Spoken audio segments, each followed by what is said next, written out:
We're going to go ahead and get started. Thank you so much, Matt. Thank you, Matt. Welcome, everybody. Happy New Year. Happy 2023 to everybody. Good to see y'all's shining faces as we start off the semester. I hope your first week of classes is going well and isn't too chaotic. The law school is its usual chaotic self down here in the clinic, but it's always a good chaos. So we're going to kick things off. I don't think the provost is able to join us just yet. Let me double check my participant list to see. He is not. Let's see here. We're going to wing it and we're going to go with someone else to talk first. Let's see here. Our next couple participants aren't on the call either. Okay. Well, with that said, I don't think we can skip too far ahead. We'll do some of the kind of admin stuff to get that out of the way in hopes that Provost Clemens is able to join us in a couple minutes. Let's start with the consent agenda. First of all, is there anyone that wants to pull committee reports from the consent agenda before we make a motion to approve the minutes? No? All right. Well, do I hear a motion to approve the consent agenda? This is Laura, and I move to approve the consent agenda. I second Laura's move to approve. All in favor? Aye. Aye. Aye. Aye. Aye. Aye. Any opposed? Any abstaining? All right, the consent agenda passes. Let's move into some new business discussion to give some time to Provost Clemens to join us. One big thing to point out that I think most of y'all probably have seen, they announced that Aetna will be taking over as the state health plan provider starting in 2025, which is huge news. Blue Cross Blue Shield has served in that capacity for the past 40 years now. So that's a huge deal. I don't know if we want to turn the conversation to that and have some initial discussion on that before we get to the HR updates portion of things. Is that good or bad news? I mean, it all depends. It's just news. Like it's just news. Yeah, I think like at this point, it's just news because they haven't really, it's too early in the process to know if it's good or bad because it's 2 years out, so you don't really know what you're getting, if you're losing anything, because all those details haven't been given as of yet. So I think mostly right now, it's just news. and if I'm not mistaken, I heard that Blue Cross Blue Shield is trying to get the contract back. They're trying to appeal the process. Yeah, so, you know. Yeah, they're fighting it, so it's still a question mark. But yes, beginning in January 2025, will this impact pricing? I mean, the bidding process is all tied to, who can provide the best pricing. So I would think that it would involve pricing improvements. And I thought it was interesting too that they were like, it's for 2 years. Like, I thought that was weird because I think they have to decide that early out if they're going to make a transition like that, because I think they're going to have to build a whole new coverage plan, right. A network of providers. Like, I think that's what it all hinges on, is whether or not the network of providers and the coverage is, sufficient. And I'm not going to say equivalent to Blue Cross Blue Shield because there's problems with that as well. But that's, I think, the biggest question mark is what that's going to look like. Tracy? Yeah, everything I've read about the Aetna thing is that Dale Followell, I believe, who's kind of heading this up, is hoping to decrease the amount that state employees pay for families, because he's trying to address that it is really expensive to cover your children and spouses. So that's a piece that I've read. Yeah, great point. Liz? I had a robust conversation from an armchair perspective yesterday with another member of the forum. I'm kind of interested in the possibility, not today, that we as a forum outline what our tips and guidance and questions would be on behalf of the people that we represent. I mean, clearly Blue Cross has its issues. Clearly change can be good. Clearly there's questions about gaps in coverage and whether people have to change providers and how hard that is to do right now. If you needed to, providers are not taking a lot of new patients. So I make a soft motion that at a future meeting or at the end of this one, we think about whether some of us want to start scratching out our thoughts and concerns as a forum and supporting the SEANC. SEANC. We have a role to play here, and it wasn't an argument I was having yesterday. It was, again, a robust discussion. I'm like, they have earned our distrust, and they is just like a bunch of theys. And it is the process that alarmed me, because I heard that there was even people signing a non-disclosure agreement while they were discussing this behind closed doors, came out of the blue. That's the kind of thing that makes me think we have a role to play starting soon about what we want to see. One thing I also heard from their journalist is it's not a safe assumption that Aetna has in-network providers in every county in this state. What does that mean for a county where you're losing an option? So anyway, that's my soft motion.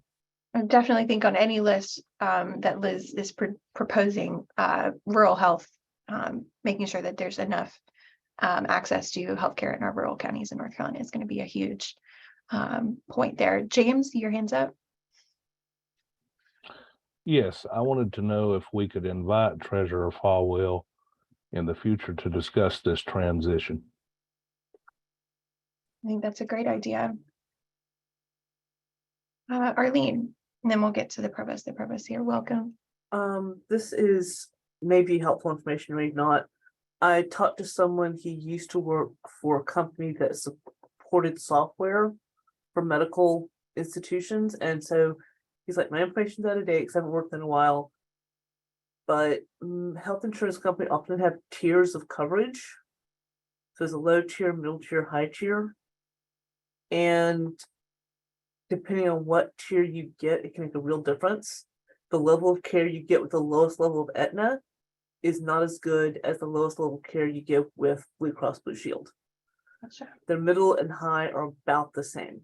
So it's also a question of, I know we're state health plan and they are third-party administrators, so I don't know how much that level of care is, that tiered level of care is going to affect us, but it's a question, I guess. Yeah.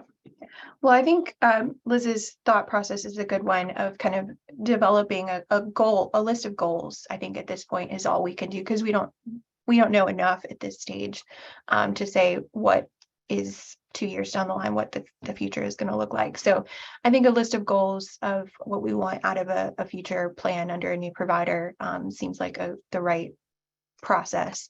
So if those that are interested in participating in that discussion want to loop in with Personnel Issues Committee and maybe start working on such a document, that would be great. Okay, well, we're going to turn to the roundtable with Provost Chris Clemens, who's joined us this morning. Welcome, Chris. How are you? Welcome and Happy New Year. Thank you. I'm happy to be here. I'm doing well, but I did go to the eye doctor for a follow-up on some surgery. So my eyes are dilated, and if I can't, everybody looks blurry. So if I can't see who you are or read your name, it's because I just see a kind of blurry set of. We'll preface who's talking with our names, if that's helpful. I hope you went to UNC ophthalmology. I was actually at Duke, and I can explain why when we have time. But I had a surgery to remove an epiretinal membrane back 3 months ago. So. Well, we're glad you're able to join us this Well, morning. I can see better when I don't have my eyes all dilated. And as I keep joking to my kids, my eyes are peeled because they literally peel this membrane off of here. Well, so let me just start with a brief set of updates on some goings on so that you hear what I hear here at South Building. And then we'll open it up for conversation because I know you probably have lots of topics and questions, and you probably know things I don't that I'll have to say, well, let me go look into that because I always learn something when I'm here.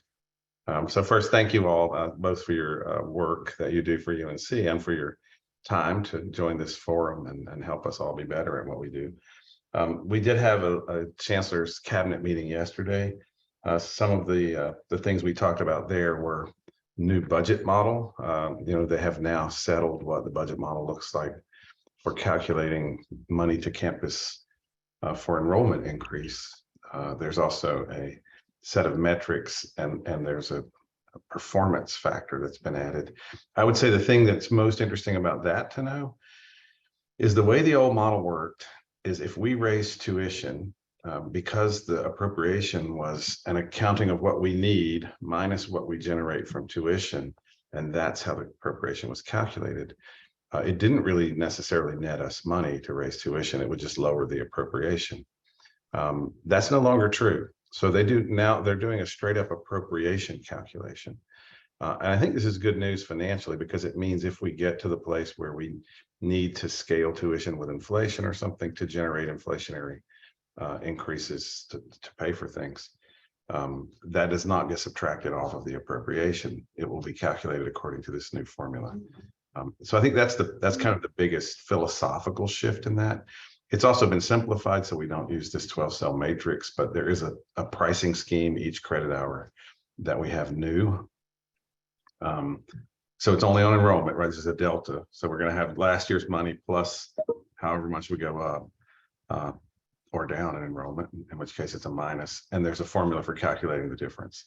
But then there's that performance factor applied to the whole appropriation. So even if we don't have enrollment growth, it's still possible by meeting performance targets to get new appropriation. And that's important too, because you can't always just drive growth, right? It's not a sensible way to fund things that are more expensive by having new people with new expenses that are also growing. So I think it's a good model, and it'll have to run in and we'll see how it works. So there was a conversation about that. There was some conversations about capital planning. The main thing happening there, I would say fast, is you may know for several years we've discussed a translational research building. This would have some vivarium space and some BSL-3, some very expensive lab space. It looks like that project is going to roll forward to the plan, past the planning into the design stage. So there's some capital projects going on. We talked a lot about the budget. Many of you may be supporting efforts to build next year's budget. And we're about 2/3 of the way through the budget interviews with units. And they've gone very well. And for me, it's been great because this is the first time I've gone through every unit's budget. And I'm learning a lot about how the budget is put together and what the various units need. We did talk, you may have seen in the news, and you may even be copied in on emails from outside folks who complain about Title VI violations, about advertisements for employment we have that mention race, gender, or other elements. You should not believe something you read coming in as a complaint from someone complaining about us breaking the law.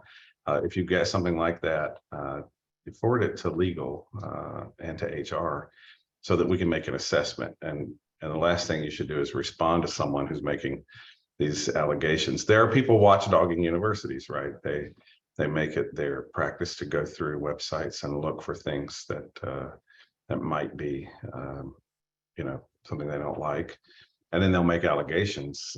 These are not lawyers; these are people making allegations. So there have been. I get some of those, and we forward them over for legal advice. And just so you know, we will fully review anything that comes in and make sure that we're following all relevant laws, policies, and even best practices for DEI work in hiring, because that's important to keep on our radar and in our hiring process. So there's some searches we also talked about. We're about to be able to announce a librarian. I'm in negotiations now, so that one's gonna wrap up. We're trying to wrap up the School of Government search in the next week or so. And you may have seen We have launched the Keenan Flagler Business School Dean Search, and that committee, Kevin is charging on Friday. So that'll kick off in earnest, and we'll start to have nominations for candidates. So think about that. And then the Vice Chancellor for Research will be the next one. That's a large search being run out of this office. I think that's the main things I had that I wanted to cover. Why don't I turn it back to Katie to open it up for questions and discussion. All right, folks, questions for Provost Clemens. I know I have one, but I'm going to open the floor first and see if we've got any from the floor.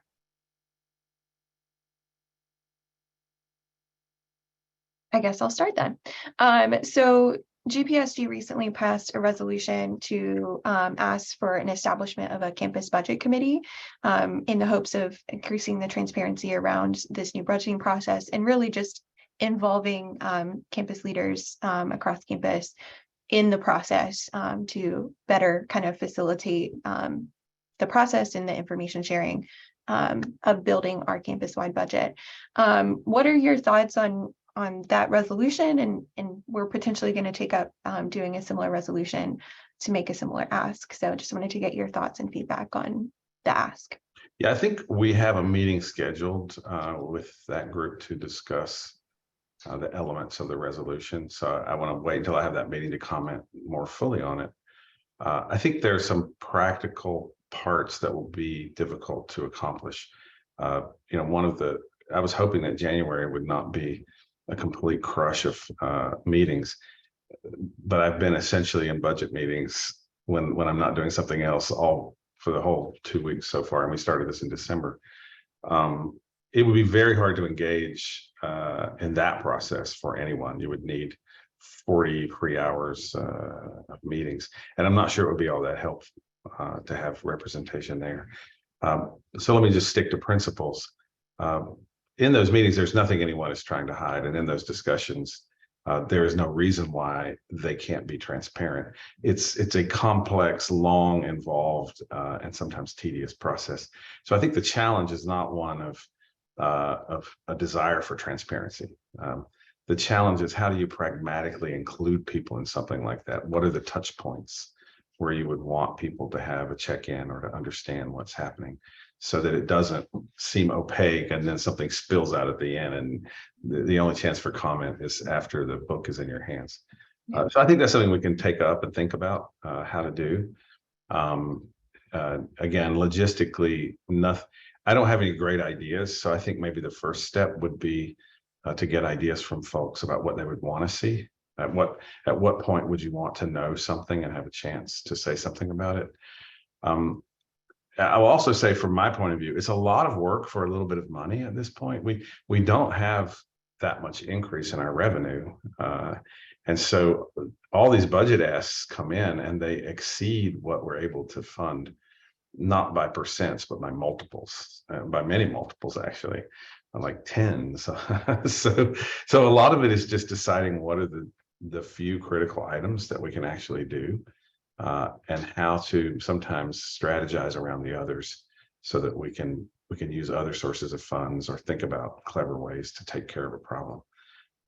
So it's really, it feels like diminishing returns for a lot of people to get involved in that and argue over what last year were like 1,700 individual requests, of which, only a few in the end we were able to fund. I definitely understand the complicated logistics being involved in the budget process myself in my role here.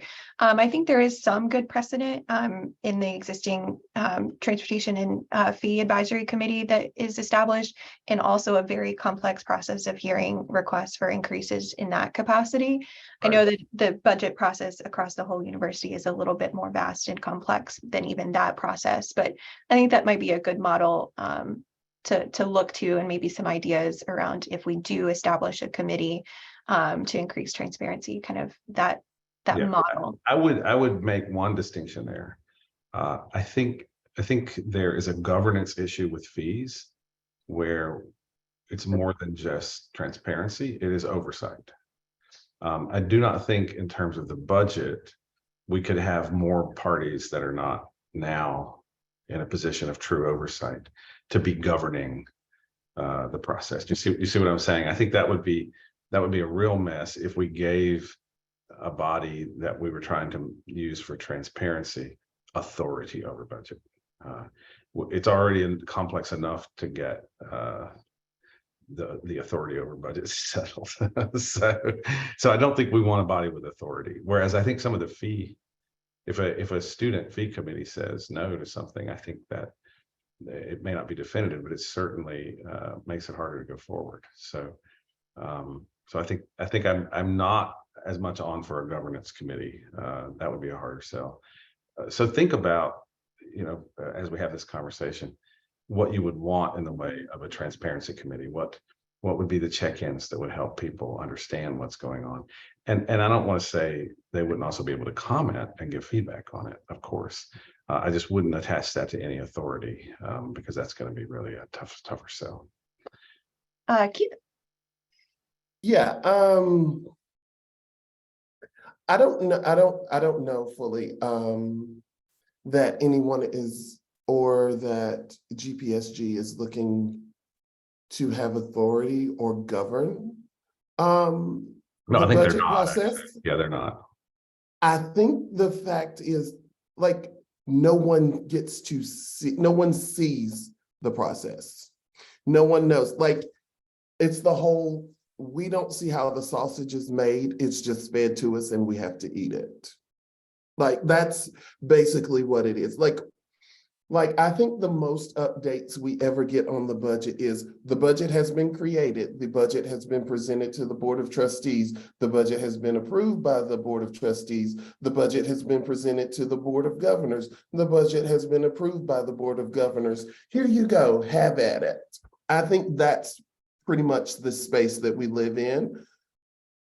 But I think some people want to know, like, what is the process? What is going on? What is not that they want to dictate the conversation, they want to at least hear the conversation. Okay, well, I mean, it sounds like we have a communications issue, and I'll talk to Cameron about how we might do better. First of all, I agree with you. I didn't want to imply that GPSG wants any governance authority. I was commenting on the analogy with the fee committee where there is some authority, I think. But I think we need to communicate better, because I think Nate has done a great job of laying out the process, but to whom do these memos go, right? He writes a memo, a budget memo. It's a public document. It's sent to all the units, and it describes the process in great detail. It's a little tedious even to read through the 5 or 6 page memo. And then it has a section on guidance, which is basically a calibration, and it says we're not going to have a whole lot of money, so confine your requests to these 3 categories. And those 3 categories are each year they'll be a little bit different, but they're things that are like closely related to the strategic plan, or some language like that. So then all the units have their own process, right? To figure out what it is they're going to ask for. And that may look different in one school or one unit of the university versus another. And so I think he has done a great job of publishing that, making it transparent, but I don't think we're communicating. It sounds like we're not communicating it to the campus in a way that people get to see it and understand it. Is that right? Or is there something else you're looking at? Yes. And God bless Nate Knuffman. I think he's one of the most delightful people I have ever met in my entire life. But Nate Knuffman writes memos like he's writing a doctoral dissertation, and they are very hard to understand. So if we're distributing this to the entire campus, it's like, okay, really don't know what is being said here. And that's like not, and that's not trying to say anything bad about Nate. I think Nate is great. I honestly do. But if we're disseminating something to the entire campus, we can't write it in a way that it reads like for people who have doctoral degrees. We just can't do that. Yeah, so I totally take your point. I will tell you, I got that budget memo, and about 2-3 pages in, I glazed. I had to put it away and come back after my coffee in the morning because it was late at night. And if I had insomnia, it would have been a great remedy. Because you're right, it's details for people who need to take action on the details. So let me take an action here to talk about with Cameron and our communication team, how we would translate that into a summary that would describe what's going on. But I think we also need to add those points of engagement if we're going to have them. So that's what I'd like, Katie, if you could come back at me, if you're going to go down the path of making a resolution, I think it would be helpful to be specific about the points of engagement, because then we could do that. We could insert that into the process as time goes on. The communication part should be easy. There's no conversation required. We just need someone to take on the task of making sure when the technical memo goes out, a translation of that is made available on a website or somewhere that people can go and say, oh, I see what's happening right now. But it would be frustrating to have that and then not say, oh, and I see how to engage. You know, as you said, you know, you'll get the sausage at the end is probably, the transparency is not helpful if that's the only point of engagement. So think about that. Great. Tracy, your hands up. Yeah, I was just kind of going to, I sit on the TFAT and SFAS with, and Oh, you're breaking up, Tracy. Can you hear me? You're breaking up slightly. Is it better? A little bit. Hello? Hey. Well, I'll trudge through and see if we can, my connection's not great. But I sit on the TFAT and SFAS committees as part of the forum. And that is very kind of convoluted and involved kind of as well. And we are just advisory. And it's just kind of emphasizing.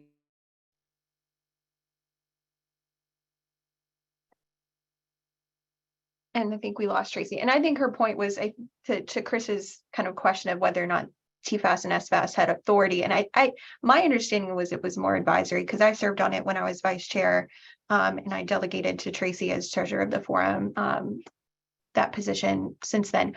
But I think it's more advisory and they get to contribute their thoughts and feedback to the proposals being presented. So I think that's more where I was coming from with the analogy than a okay, well, and that may be true.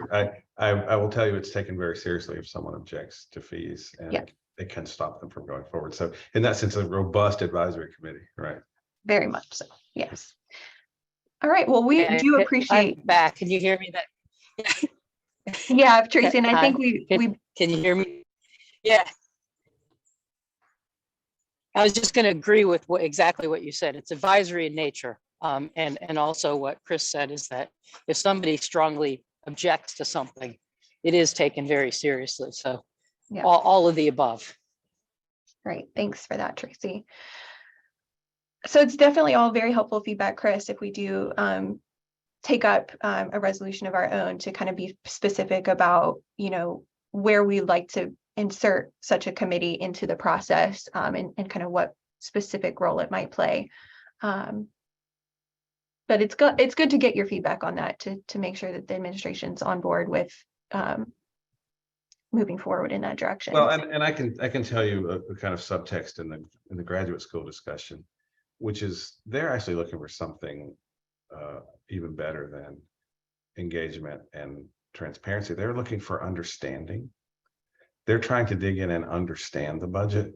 And what I always tell Theo is, I don't understand the budget. I'm digging in and understanding the budget, and I'm getting more and more every day. There was a day on which no one understood the budget. I think we now have people who do.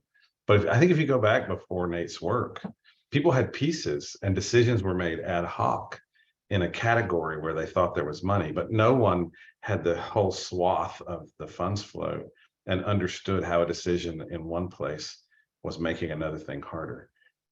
We're only developing that kind of landscape analysis of the budget as this all funds budget has become available. We've only had it for 1 year. And so Theo's asking for a lot, both of himself and of us.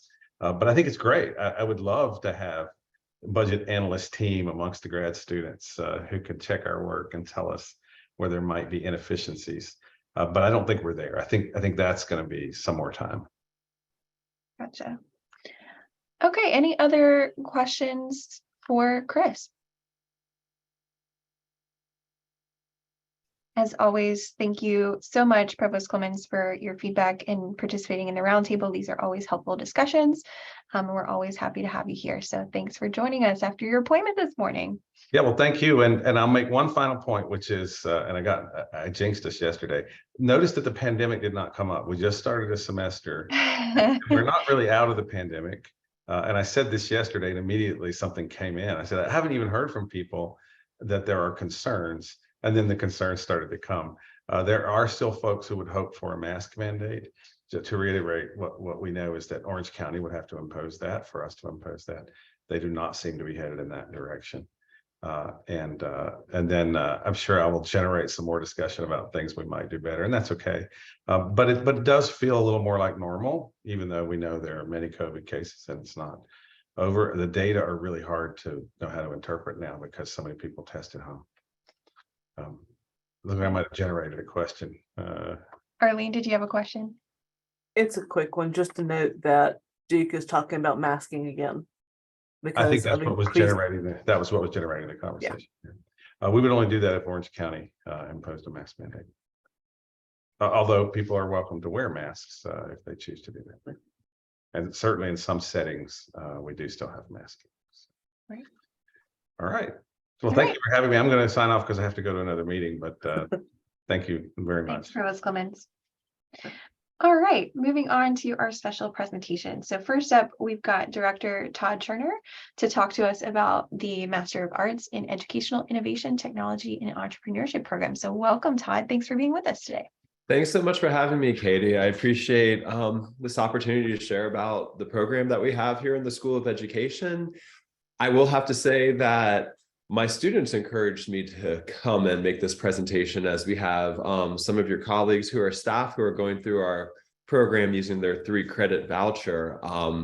So I'm excited to take their recommendations and kind of lay it out to the larger employee forum. I put together a short presentation to kind of walk us through the program. To walk us through the program.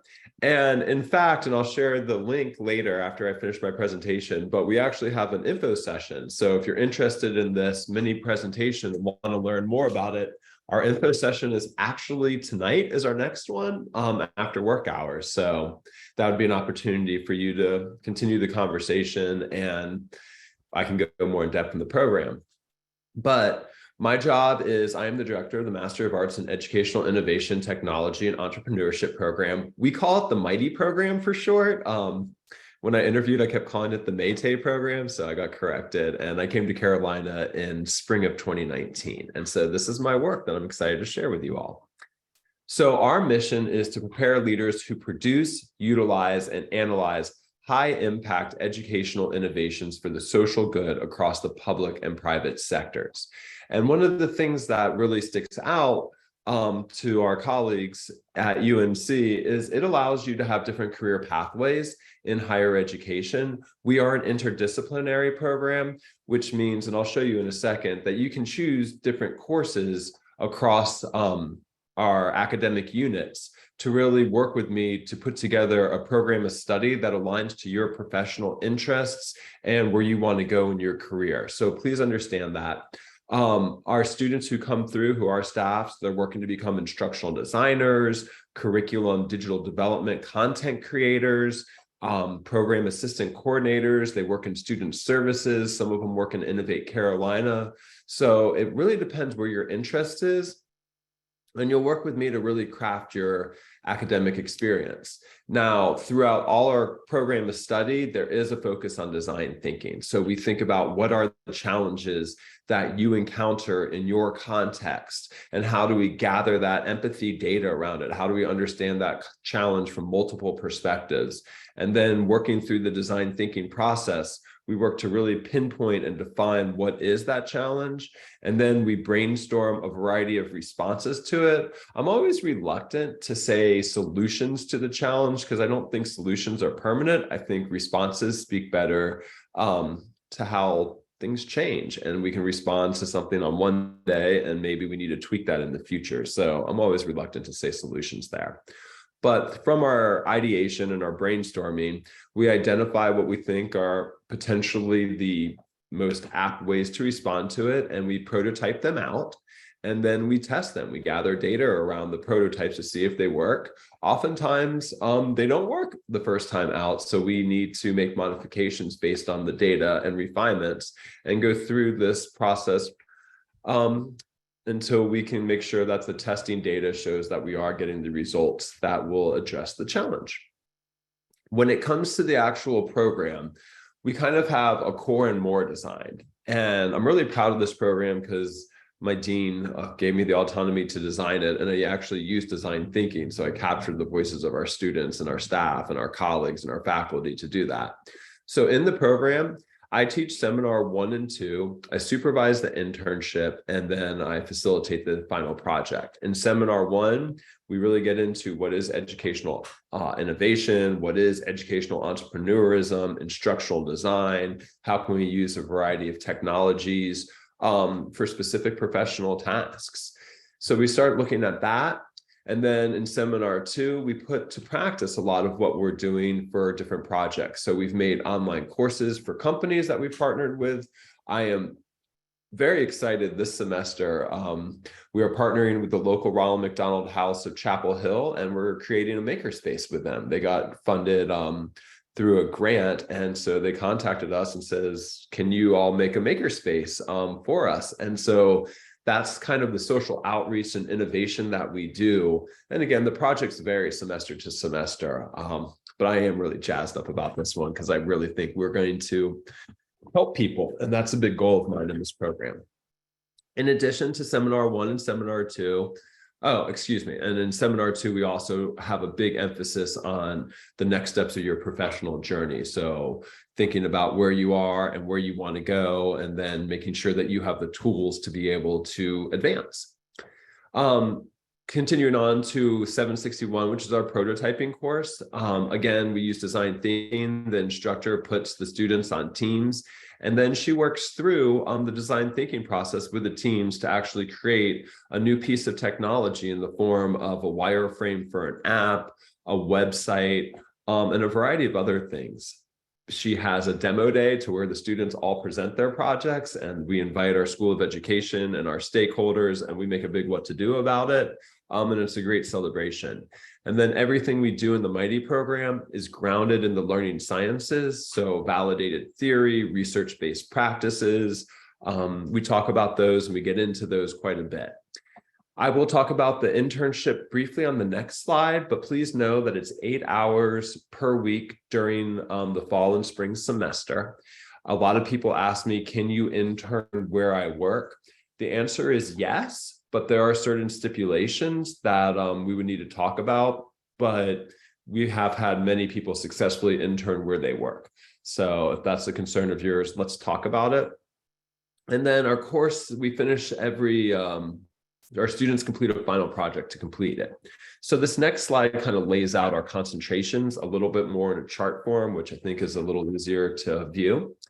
So our edupreneur concentration is for people who want to launch their own startups, right? So this could be a product you design, a service, consulting groups, things of that nature. So if there's this business that you want to create, great. We would put you in an internship so you would have experience working in a startup type setting. You would take courses over in the School of Business around entrepreneurship and marketing. The business school offers this wonderful course called Startup UNC. I can't talk more highly of it. You actually get coached and create an entire business plan. And then you'll also take a course in learning analytics. You're going to generate data. So the learning analytics teaches you how to read that data. For the final project, you'll create a prototype of whatever your product or service is, and then a venture plan. And you can think of the venture plan as like a half business plan, half marketing plan. Now, the innovative specialist is similar to the edupreneur, but it has its differences. And the main difference is if you want to create your own business, that would be the edupreneur. If you want to join an existing organization, then you'd probably want to move into that innovative specialist track. I will say that this one is probably our most popular one right now. And again, where your interest is, we will find an internship that aligns to it. These are just some general high-level ones there. Some course focus areas that you'll take is we just launched a new the Business of Education course. Education does have a business behind it, so we look into that. We have a fantastic instructor for that. And then you have a variety of opportunities to take courses in our School of Education that looks at the experience of students, maybe through a policy lens, maybe through a student lens. And these vary, but it's very open-ended. So you can take courses in education that match yours. And Carolina, as you all know, has a lot of courses around innovation. So again, we would find an innovation course that matches your interest. And the current issues course really allows you to more deeply explore it. What you'll do for your final project, sorry with my emails, what you'll do for your final project is you'll do an industry analysis and business profile. So for example, I tend to use learning management systems as an example. So the learning management systems, what is the history behind learning management systems? What trends are we seeing in that industry? Who are the players there? And then you'll identify one of those learning management systems and you'll identify its strengths, weaknesses, opportunities, and threats. And then from there, you'll write recommendations for it. And this is not a paper, it is a professional report. So there's an expectation that multimedia and in-depth analysis is included. A lot of my students who want jobs in the field actually do their business profile for the companies they would like to work for. So when they approach them, they feel more prepared for it. And I've seen them do it successfully. So that's exciting. Moving along, our learning engineer is also probably equally as popular as our innovative specialist. If you're interested in instructional design and digital content creation, this is the track for you. Our colleagues over in the School of Media and Journalism offer some wonderful classes around digital design. So you would take them. We have a course in the School of Education called Teaching and Learning in Digital Context that talks about best practices for how to facilitate learning in online, sync, async settings. And then again, you're going to take a learning analytics course to really think about how to view the data that students generate and read it.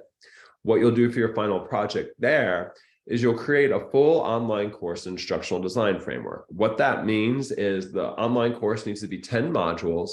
The topic can be about whatever you want it to be about. We aren't interested in the topic as much as the way you design the course, the pedagogy you use for teaching and learning, and the assessments you're using to measure that student learning. That's really what our focus is. And that instructional design framework, a well-made online course has a science behind it. It follows a way to actually construct it. And so the instructional design framework is a way for you to express how you designed the course. What was your strategies? And the last one, which is our newest track, is the adaptive learning analyst. I kind of think of it as a sibling track to the learning engineer, to where if the learning engineer is about instructional design, this one's really about data science. So companies, units, organizations, they have large data sets.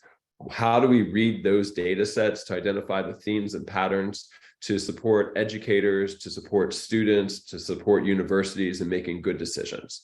Our students take courses in statistics. We have a course in adaptive environments. So how do you create a digital learning environment that can actually capture data? And then you take the learning analytics. Again, once you capture the data, how do you read that data? And that's what you do for your final project. You that digital environment with an adaptive element that captures data, you test it and capture data, and you identify findings based on it. So that is a snapshot of our curriculum. And as I mentioned, tonight we have a information session, and I'll go ahead and copy and paste this after my presentation and put it in the chat if you want to register for it. And then if you don't have time to make it to our information session, we have other ones, but you can always follow us on social media. We've spent a lot of time building out our social media so you can see the Mighty Student experience. And then also you can find us on Facebook if you're there, or if you just want to email me to talk, please go ahead and take my email address. It's tcherner@unc.edu, and we can schedule a time to have a one-on-one program information session. And as I shared earlier, we have staff who come into our program, and it really enhances their skills, their abilities, their knowledge dispositions. They're able to use the 3-credit course benefit. We can stretch this program out so it fits your time schedule. There's a lot of flexibility, and it is very interdisciplinary in nature. Most of our students come in with 2 to 5 years worth of professional experience, so it's not going to be many people straight out of undergrad. We have a great community, and I do my very best to support the students all the way through it. I think I'm at the top of my time. Keith, I see you're asking about the GRE. The answer is no. We abolished, well, abolished might be a little strong. We got rid of the GRE. That was one of my first actions when I came here. So we got rid of it in fall 2019, and then the grad school dropped it for everyone. So I did a lot of paperwork, but we don't have it. I think it's a hangover for me being a teacher during the No Child Left Behind days. So there's that. Please feel free to contact me. I hope there are no barriers. So if there is a GRE barrier or something like that, come talk to me. I'm very student-centered, and I want to make you all successful. So please let me know. Thank you for the time. Excellent. Thank you so much, Todd. That was great. Any final questions for Todd before he leaves? Arlene's giving a applause. Excellent. It was great hearing from you. Please do check out the information session tonight if y'all are interested. Excellent. Okay, moving on to our next special presentation. So we have Director Starr Sanders here to talk about proposed changes to the university's minors in the workplace and classroom policy. So welcome, Starr. And Starr has been working with Matt Teal and Leah Hines of the Personnel Issues Committee, and actually our policy review committee on campus. So thanks for being with us. You're welcome. Just to let everybody know, we currently don't have a policy on minors in the workplace, but after people started returning back to the university after COVID, we've seen a big increase of not just a one-off, I have an emergency, I have to bring my child to campus for a couple of hours. It's been the same employees bringing kids over and over again for multiple days in a row, students bringing kids to classes, and it's being disruptive. And my office is getting a lot of what can I do, because I feel bad if I tell them no, because there's nothing that says I can say no, and then they complain.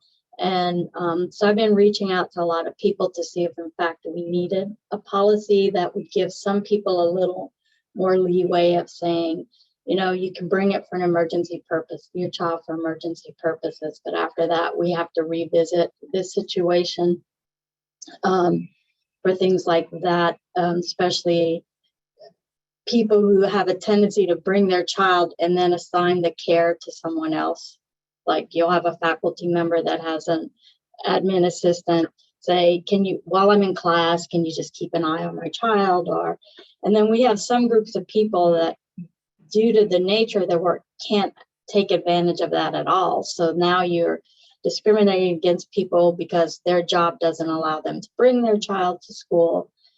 So I reached out to several universities. A lot of them do have a policy. Some either it's policy university-wide or it's department-specific, depending on the university, how they do stuff.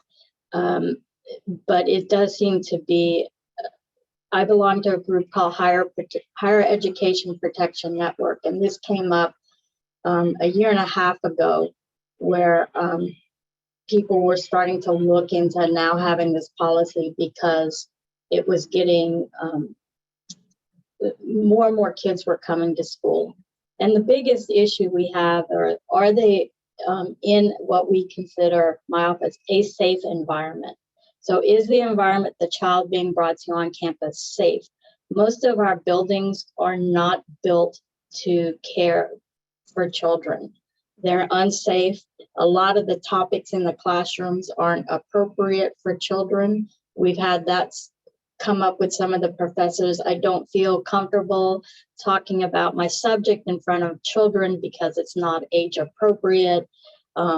And so then they get into a tug of war with the parent saying, I decide what's age appropriate for my child, not you. So it's been a big mess all around, let's put it that way. So far the consensus I've had with the groups I've talked to here, the last group, is that we need some type of policy in place.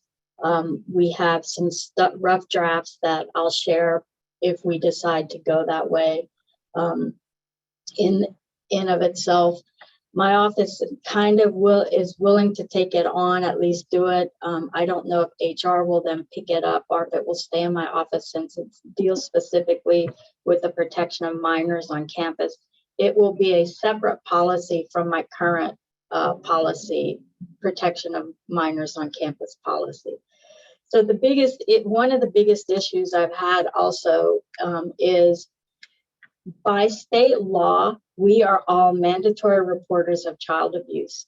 If you do not report suspected abuse yourself, you can be charged with a misdemeanor crime now. And so if an employee brings a child to work and you suspect abuse, you have to report it. But how many of you are comfortable doing that? Because now you make an uncomfortable situation in your workplace. So that's another issue that we have been tackling with, because we did have that case where there was suspected abuse going on and they were uncomfortable reporting it. So that has come up as well. I want to give you another reason why we thought the policy might be in place. We're not saying you can't bring your child to work on certain occasions for a couple of hours here or there. We're just saying you can't use the university in lieu of childcare, is what the policy will say.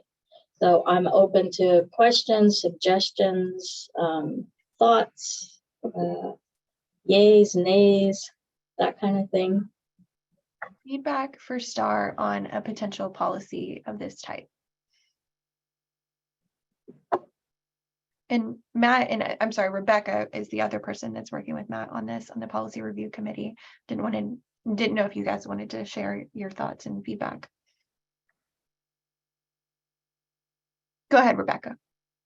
So I would just share, we had discussed this briefly in, I think the executive, or in the DEI committee, the Employee Forum DEI committee. And one of the things that we talked about was the very different nature of the different units on campus, where some it's not appropriate for children to be there, either not safe or otherwise not advised. And then other places on campus where it may not be as big a deal.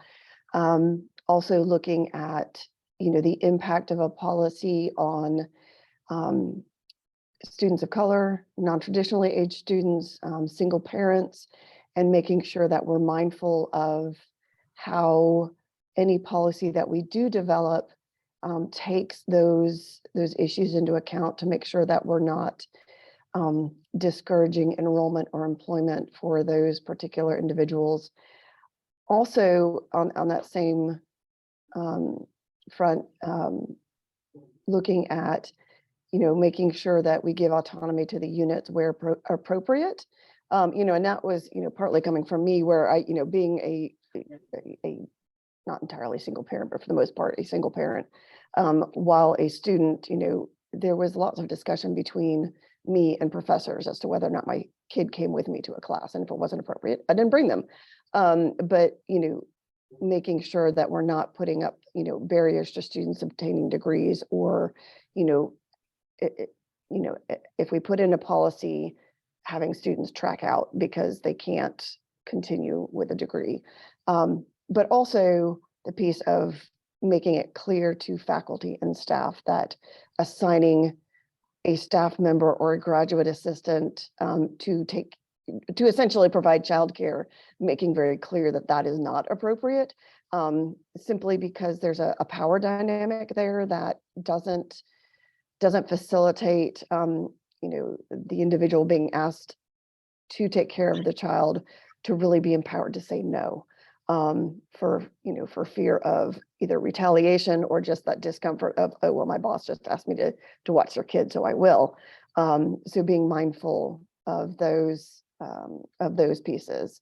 I'm curious, Starr, if the schools, the universities and colleges who did have campus-wide policies, if there was feedback in terms of how it impacted the environment, the environment on campus, or if there were carve-outs for emergencies, or how those policies were written. Yeah, most of them, they didn't really have any negative impact on that. They didn't have kids dropping out of class or employees quitting over the policy that. And so there was not, and they had places that they could refer them to. I got an email yesterday or the day before. We have a new group, an organization on campus that is, they provide childcare for staff and faculty and students. So it's not like it's not available. I think we just have to make sure people know it's available, that kind of stuff. So, and I hear what you're saying about it may be discriminatory against certain people, but one of the parents that were bringing a child to class was a father. It's not always just the mother or the single parent kind of thing. It's sure. Yeah, it seems to be a lot of the people who are working hybrid. That came back and they're working some days at home and some days at here. So the 1 or 2 days they're here, they're bringing their kids in. Kind of, that's what I'm hearing is some of the issues. So. And the other piece that we had talked about in the DEI committee was, and I'm looking at some of the stuff in the chat about childcare centers, which, having one on campus and available for drop-in care would be fabulous. And I also know that those kind of facilities are great for certain age children. But once, kids are in elementary school and mine's now in middle school, the drop-in childcare is not really an option. They're almost at the age of being able to babysit. But if anybody's met my child, they're not staying home alone.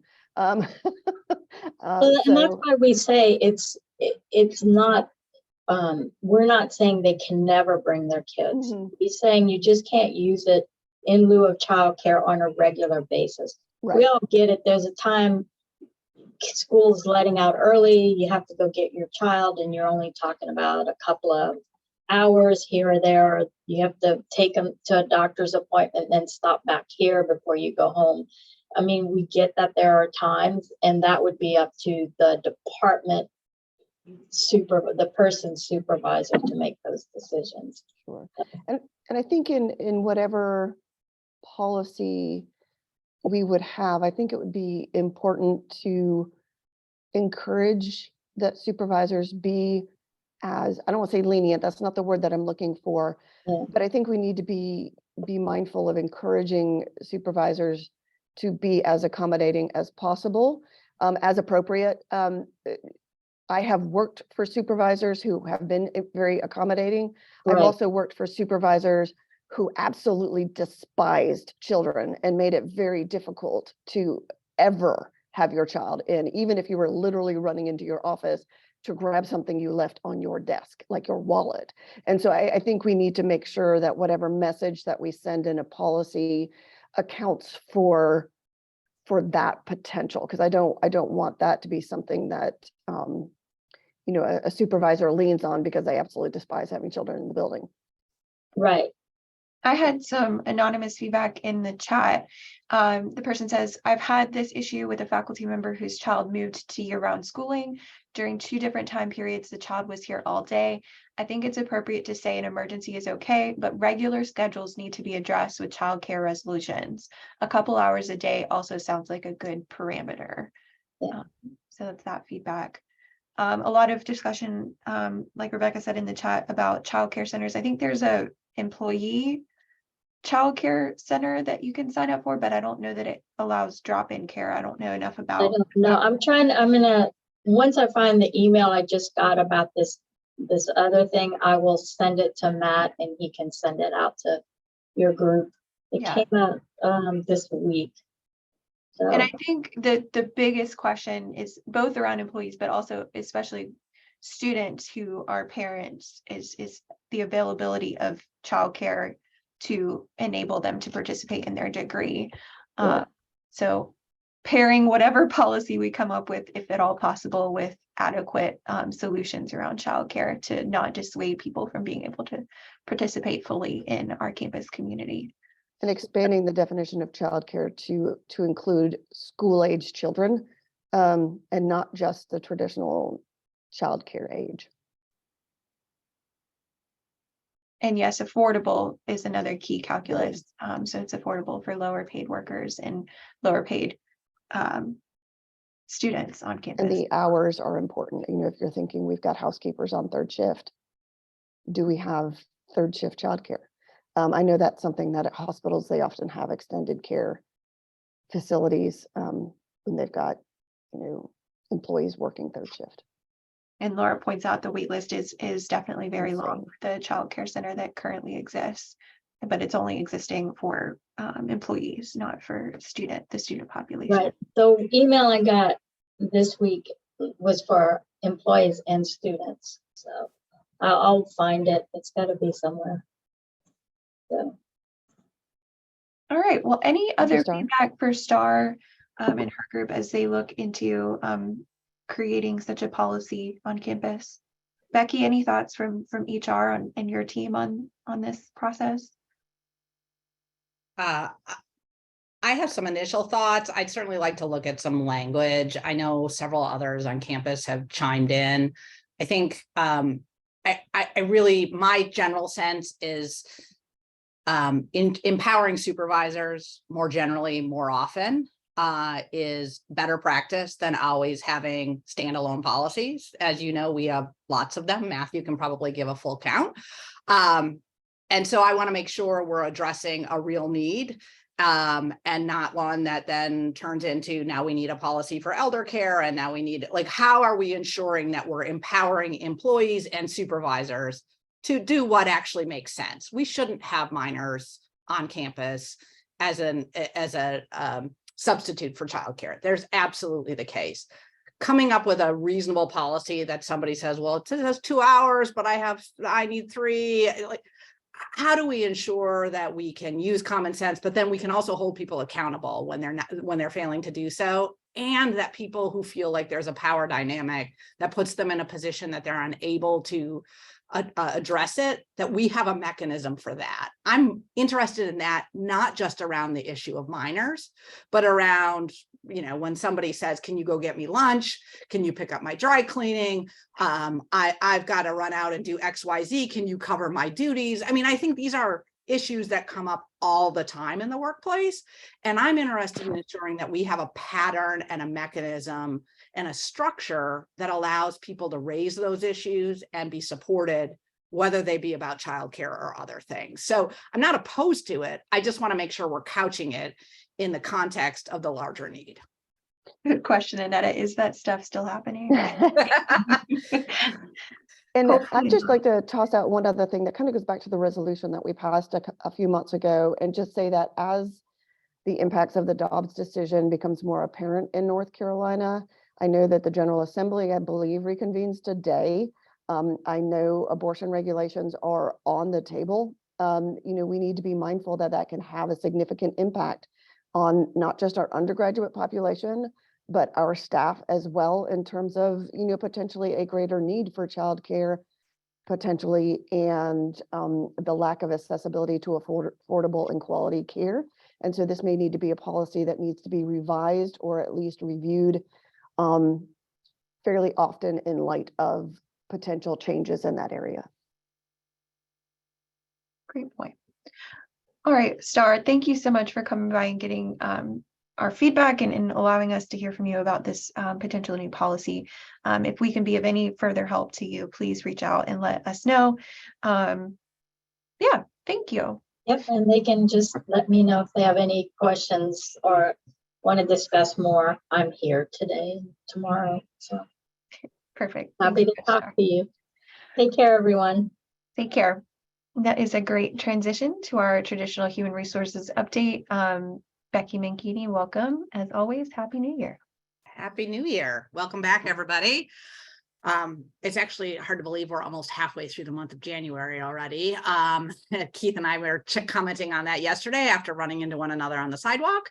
I have a relatively short update. I know that Ashley and Shayla are here to talk a little bit about the transition to EHRA non-faculty roles for some of the business and finance positions, and Jessica's got our standing wellness report.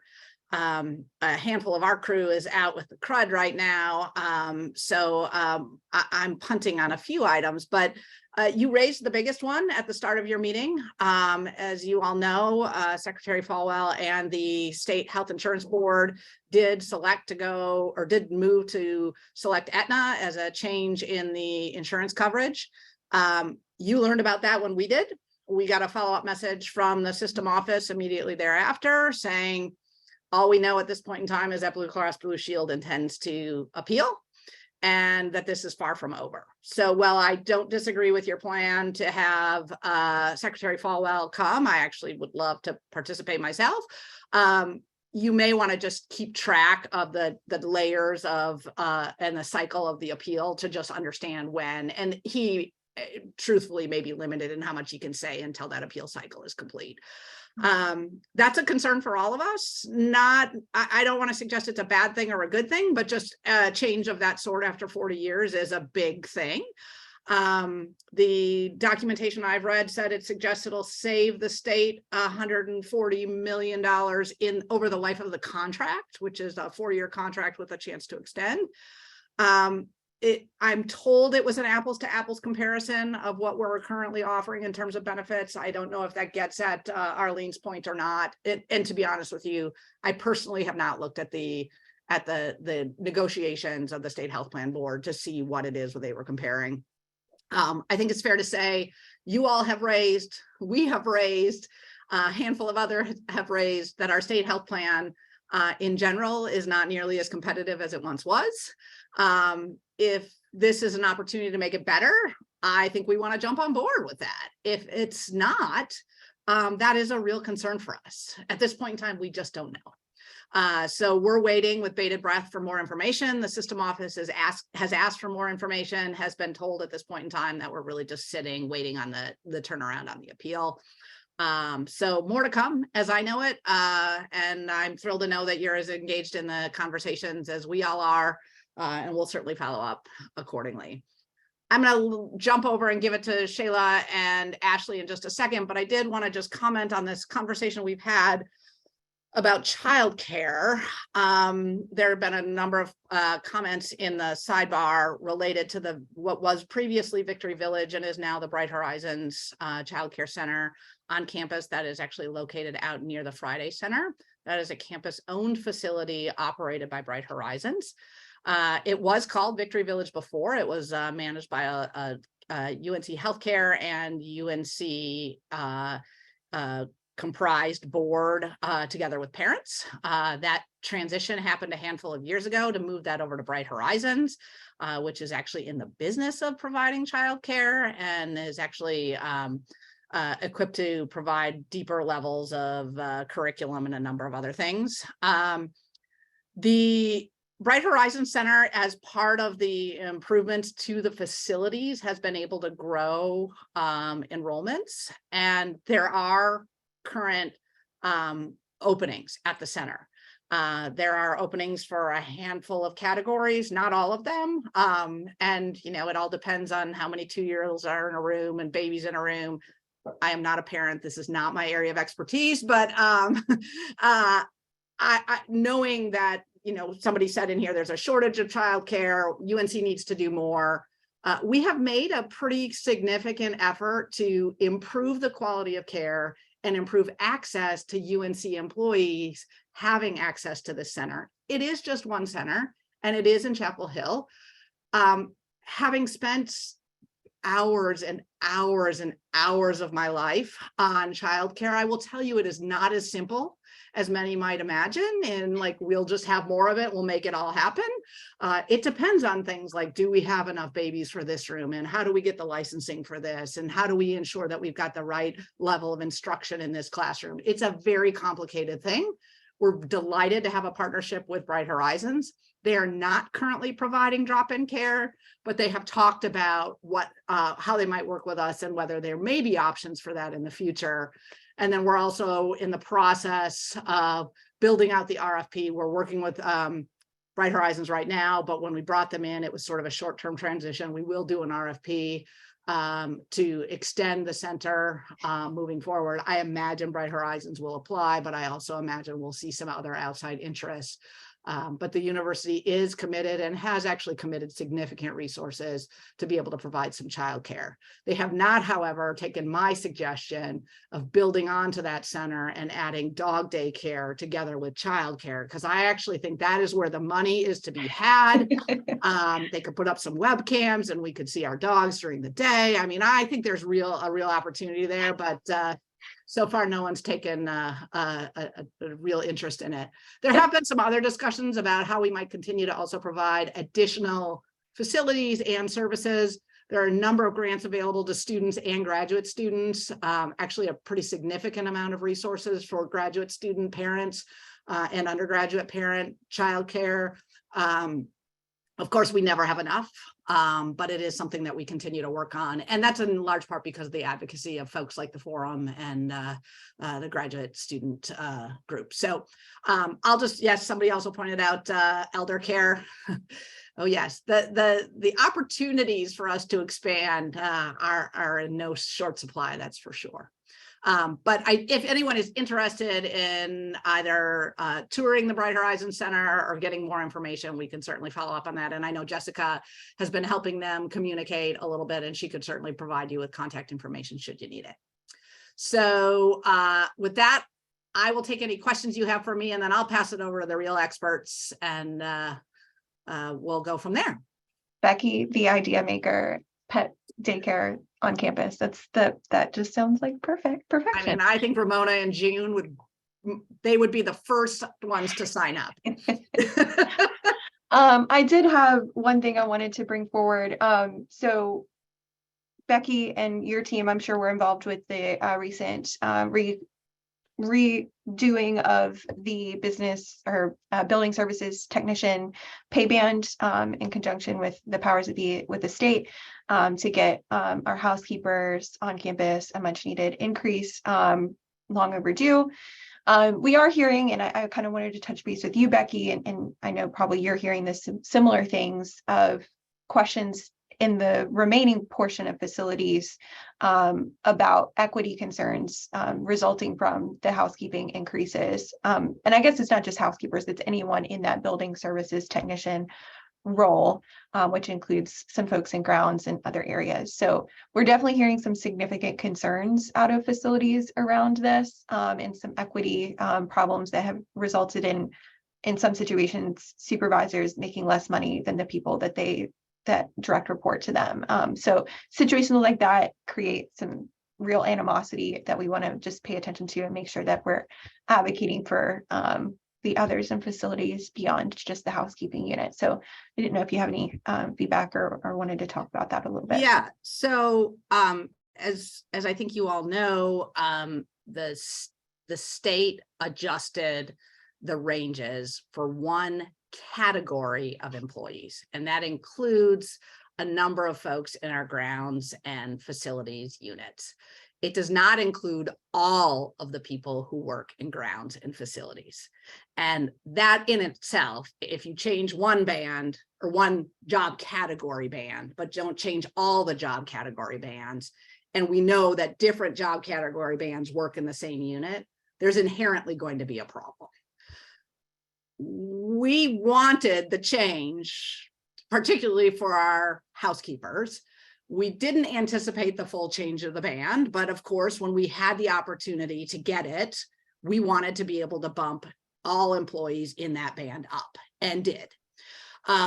Which is, I think, the part that I think, if at its core, everybody in this on this call would agree, that's what we want. If we get the authority to raise the salaries, we want to raise them, which we did. The problem is there are others around for which the bands haven't been adjusted. And we're working our way through that, but we can only do so within the confines of the existing bands. So what facilities did in making their adjustments was they addressed those things that came through the band change first. And then they also talked to folks and said they are going to use whatever other tools they have to try to address any compression and any additional phases thereafter. And they have had meetings directly with supervisors and crew leads and others to outline this process. It's not straightforward. We'll be the first to admit that. We're also planning some sessions on communicating how career bands just generally work and what they mean in those categories in particular. And they're working on a timeline to do all of that. But any changes we make have to be done within the existing bands. And so there's not as much room as we might like. We did build the adjustment to try to be able to work within the structure, knowing that the phase 2 was coming. So with any luck, we'll be able to address this more broadly, but is it going to be satisfactory to anyone, including your own HR staff? No. The second part of the conversation that you're probably going to throw at me is people are saying, oh, well, I only got a difference of a salary increase of 90 cents or $1.20 or whatever it is. It depends on who you are. I wanted $6. Well, we wanted more than we got too. But we were able to get the range changed, and we got it to match what's provided at the state. And we took every last penny we could and put it into the pockets of employees within the local authority to do it. I'm not going to pretend that's satisfying. It's not even to us. And this is what we continue to have conversations with about with system office, with the Board of Governors, with our legislative liaisons. We pull every bit of information from the Bureau of Labor Statistics to local comparators. This is what I spend most of my day doing, is trying to figure out how we can not just address the issues in housekeeping and facilities and grounds, but many of you are probably saying, well, my band's outdated too. And well, like I could go work elsewhere and make 3 times as much, or maybe not 3 times as much, but you'd probably leave for that. I'm not going to pretend we're that awesome.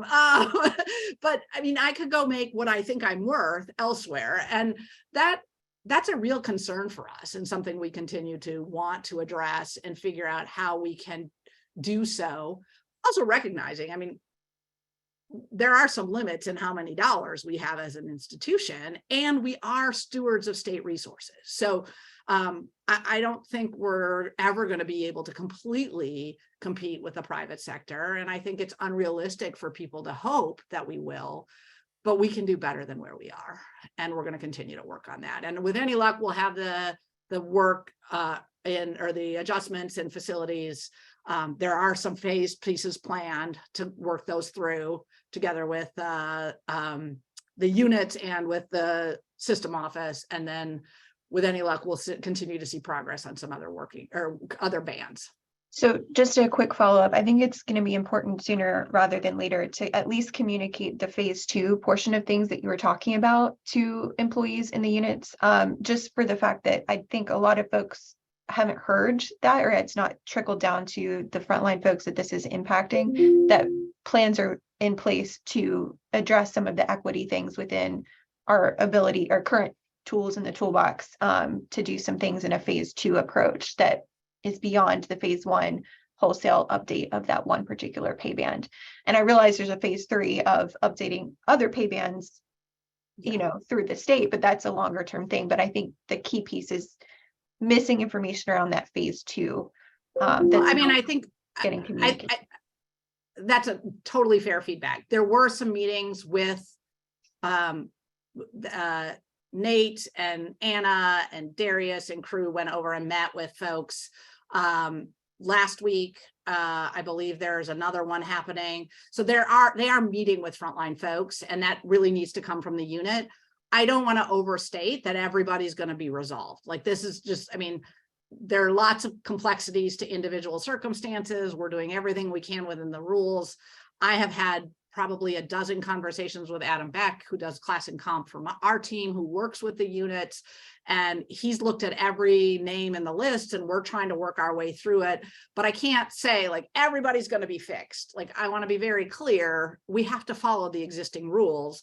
But Nate and his team are working to have some conversation with the frontline folks, as they should, as unit leads. And then I think they were also working on ways they could get the word out to anybody who didn't participate in those conversations. Right. Matt, he'll put a few, yeah, it's hard to believe that the state managed to make things worse by giving raises, but they managed to pull it off. Touche, Matt. Okay. Any other questions for Becci before we turn to Ashley and Shayla's presentation? All right, well, thanks as always, Becci. Next up, we have EHRA consultants Shayla Evans-Hollingsworth and Ashley Hockaday here to talk to us about the upcoming auditing business and finance conversion to EHRA non-faculty. So welcome, Ashley and Shayla. Thank you. And as Becci mentioned, a lot of OHR has been hit with the crud, and that included me last week. So if I lose my voice halfway through this, or if I cough, please excuse me. It's been rough, but I'm so glad I have my voice back. So hello, I'm Ashley Hockaday. And I'm here with Shayla Evans-Hollingsworth, and she's actually an employee forum member, so yay. And we're here to talk to you about the EHRA non-faculty auditing business and finance conversion. And I'll say ABF throughout this to stand for that instead of saying auditing business and finance, because that's a mouthful. So what is happening and why? Just in case you've not heard about this, we have gotten the word out in multiple different ways through the Workwell and things like that, and the HR payroll update. But just in case you haven't heard, as part of the 2021 Appropriations Act, the North Carolina General Assembly expanded the exemptions for the Human Resources Act to include certain auditing, business, and finance positions. Certain classifications that are currently SHRA right now. Under this act, they'll be exempt. So this change means that these positions are SHRA right now, but they will become EHRA, either once vacated or through what I'm about to talk about, a conversion. So the university sought this flexibility because it allows compensation and leave to be more competitive within the context of a highly competitive labor market. I don't know if you're in finance, you're probably aware about how hard it is to find an accountant, to fill an accountant posting. And we were hoping that this would help that out, make it a little bit more competitive, make us easier to fill these positions. Oh. There we go. So who technically is eligible for this? To be eligible, the position has to meet all of the following. So they have to be in one of the following SHRA classifications, and that can be any of the 3 levels, contributing, journey, or advanced, but they have to be in one of these.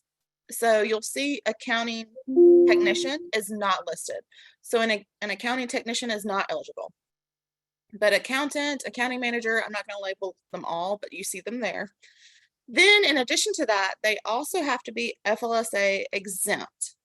So if they're hourly, if they're subject to overtime, that means they're non-exempt. They're not eligible for this, and they're not going to be part of this election. They have to be exempt. And then lastly, this is a big one. They have to have 1/3 or greater of their job duties be professional accounting duties. If the position does not show this, if the position description does not show this, the position is not eligible to convert and it should remain as HRA. So for an accountant, that's pretty obvious that yes, 1/3 of their position is going to have professional accounting duties. So those probably are all eligible.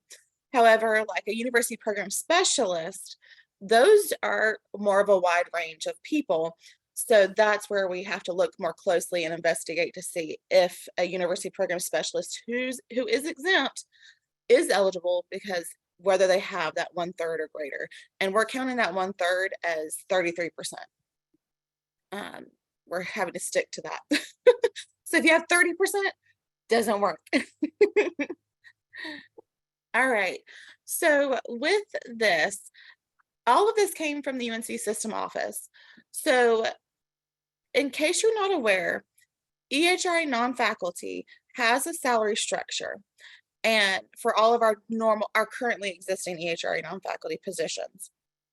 Now, UNC-Chapel Hill is very special and we love it because we have delegated authority to create our own EHRA non-faculty salary structure, which we loved. And we worked a few years ago with Aon Consulting to update it. We made it very flexible. It's very broad. It gives us a lot of range and movement. But we were able to create our own range. Us and NC State, I believe, are the only ones who can create our own salary structure. Everyone else in the UNC system has to use the UNC system office's EHRA non-faculty salary structure. So we love that delegated authority. It's been awesome for us. Unfortunately, it's not going to continue. Oh, yeah. Well, pop the bubble, Becci. There's been rumors, but yeah, Becci I had heard there were rumors, but I didn't know it was confirmed. Okay. So with that said, with this conversion, the UNC system office did not give us delegated authority for salary structure for these ABF positions. So what you see in front of you is the salary structure that the UNC system office requires us to use. We have no control over it. We're required to use it. We cannot change it. As you'll see, there is a straight crosswalk over. So if you remember the IT conversion a few years ago, that was a little bit more flexible. We could place people based on their job duties and things like that. With this, it's pretty much a straight crosswalk over. If you are a business officer journey, that means you're going to be a business officer too on the EHRA side. So that makes it super easy on that part. So you already will know if you're this right now as SHRA, then you're going to be this as EHRA. And you will see that the EHRA does not have university program specialist or university program manager. Even though those classifications are eligible, they have been absorbed. So the university program specialist is moving into the business officer classification, and the university program manager is being moved into the business manager classification. So you'll see that there. We have been aware that, there is a couple issues with this. We have reached out to system office and asked them to look into them and investigate them. And the UNC system office has come back and said, they've run the data and they think that the data supports this salary structure. And so this is what we're sticking with. So for new or vacant, if you want to create a new auditing, business, or finance position, or if somebody leaves one of these classifications and it's exempt and it has 1/3 or more professional accounting duties, then they're going to be automatically switched to EHRA non-faculty as of September 1st. So we've been doing this as of September 1st. So you will have seen some ABF positions that are now EHRA non-faculty. They were hired, they were recruited for and hired as EHRA non-faculty. That September 1st date was required by the UNC system office. But for those who are currently filled positions, So if you have any of those classifications that are filled by a person now, there are about 500 people that this is applicable for, that this affects. So for those 500 people, they are going to be given a choice. They're going to have an election period where they can choose to either convert to EHRA non-faculty or to remain SHRA, and for as long as they remain in their current positions. If they leave their current positions, they're going to be, their positions will be converted to EHRA non-faculty immediately once is vacated. If they apply for and accept an EHRA non-faculty accountant position, they're going to be an EHRA non-faculty employee. Their decision to remain SHRA doesn't transfer into another position. It only applies for the one that they are in right now. Now, for this election, no employee will be compelled or required to change status. The university should not be pressuring anybody to do anything. OHR is not pressuring anybody to do anything. A manager should not be swaying people one way or the other. Coworkers shouldn't be. It's entirely up to the employee. We want the employee to look at all of the factors and decide for themselves whether it's best for their career and their life to be EHRA non-faculty or to remain SHRA. There is no automatic salary increase entitlement with this conversion. So if an employee elects to convert to EHRA non-faculty, there is no increase unless the person has longevity. If they're earning longevity as an SHRA employee, EHRA non-faculty employees do not get longevity. So in order to kind of compensate for that, departments were allowed to add longevity to the employee's base salary to kind of balance that out. So the only salary increase you'll see in this election is if somebody was earning longevity, we added that longevity amount to their base salary to compensate for that. Now that was up to the discretion of the schools or divisions to add longevity to the base salary. So certain schools may not have chose to do that. Most schools did. Most schools and divisions chose to do that. I think there was one or two that did not. There were also some limitations to where if they couldn't exceed the maximum of the band. So if your longevity would have put you $2,000 over the maximum, you were capped at the maximum. So there were a little bit of factors in there too. So for the election period, these 500 employees will have only one opportunity to either stay SHRA or convert to EHRA non-faculty. If you remember the IT conversion, it was a phased 3-year situation where 3 times they had the option to convert. System office said, not this time, they only get one opportunity. Which I think makes sense. I don't think we saw much change with the IT on year 2 and 3. People know what they're going to do. So these employees will have a 90-day election period starting January 16th through April 16th. With this, there is an electronic election form that they can access through Connect Carolina's self-service, and they'll go into the election form. That will have links to all this information for them to review. They can select whether they want to remain SHRA or change to EHRA non-faculty. They sign it and they submit it. They can submit it as many times as they want during this election period between January and April 16th. The only thing is, whatever they last submitted is what we're taking. The other thing is, if an employee never submits any decision, so if they don't ever submit anything, they will be automatically remaining SHRA. So they will not be changed to EHRA. If they do nothing, they will remain SHRA. If an employee chooses to convert to EHRA non-faculty, that will be effective May 8th. Now, eligible employees were notified via email on December 14th that they were eligible for this, and they were given some information about it. And they will also receive an email on Friday, this Friday, I believe, before the election period opens that gives them information about how to access their election form on that Monday, January 16th, when it opens up.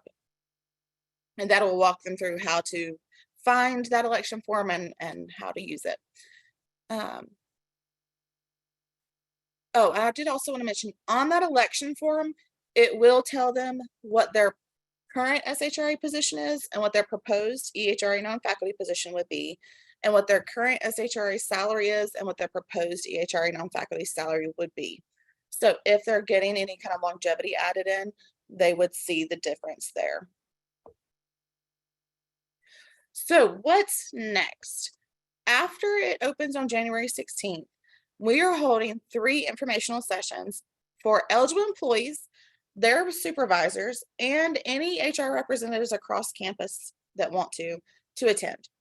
These will be via Zoom. They'll be January 19th, January 31st, and March 29th. So the links to these Zoom sessions are in the emails that were sent to the employees and managers on December 14th. They're also going to be in the email that is sent to employees on Friday before the election form opens. And it was also sent to HR officers, and the HR officers are supposed to disseminate it out to their HR representatives. The first info session we will record it and we will put it up on the ABF website that we've created, so that if someone can't attend the info session, they can always watch that and get the same information. All 3 of these info sessions are going to be the exact same information, so there's no need to attend more than one unless you have questions later on that you want answered, because we will do a Q&A at the end of these info sessions to answer people's questions. If at any point any employee or manager or HR rep has any questions about the ABF conversion, they can always email me or Shayla, or they can email the general EHRA HR email, and it's ehranf@unc.edu. I have here the ABF website we've created. I think it's very, very helpful. Maybe that's just because I created it. Me and Shayla created it. I think it's beautiful. You got to let us know that, tell Shayla and me that it's great. But we put a lot of information into it. There's definitions of what each of the classifications mean. The salary structure is there. There's a frequently asked questions document. There's a timeline, all that kind of wonderful stuff. So we're definitely promoting that website. It should have a lot of resources for employees who are confused about anything as well. All right. Thank you. And I'm going to stop sharing so I can see y'all. And are there any questions? So Shayla, a lot in the chat. Yeah, Shayla's been answering a lot in the chat. There was one earlier on that said, how is professional accounting duties defined? That might be a good question.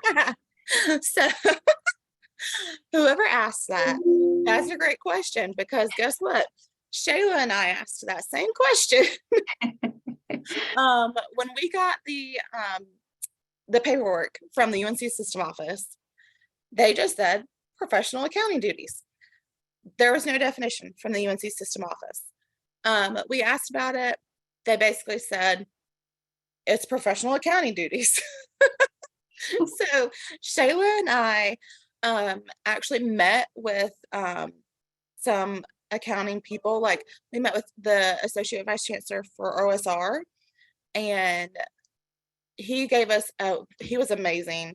He gave us a wonderful rundown of everything that could be considered professional accounting duties.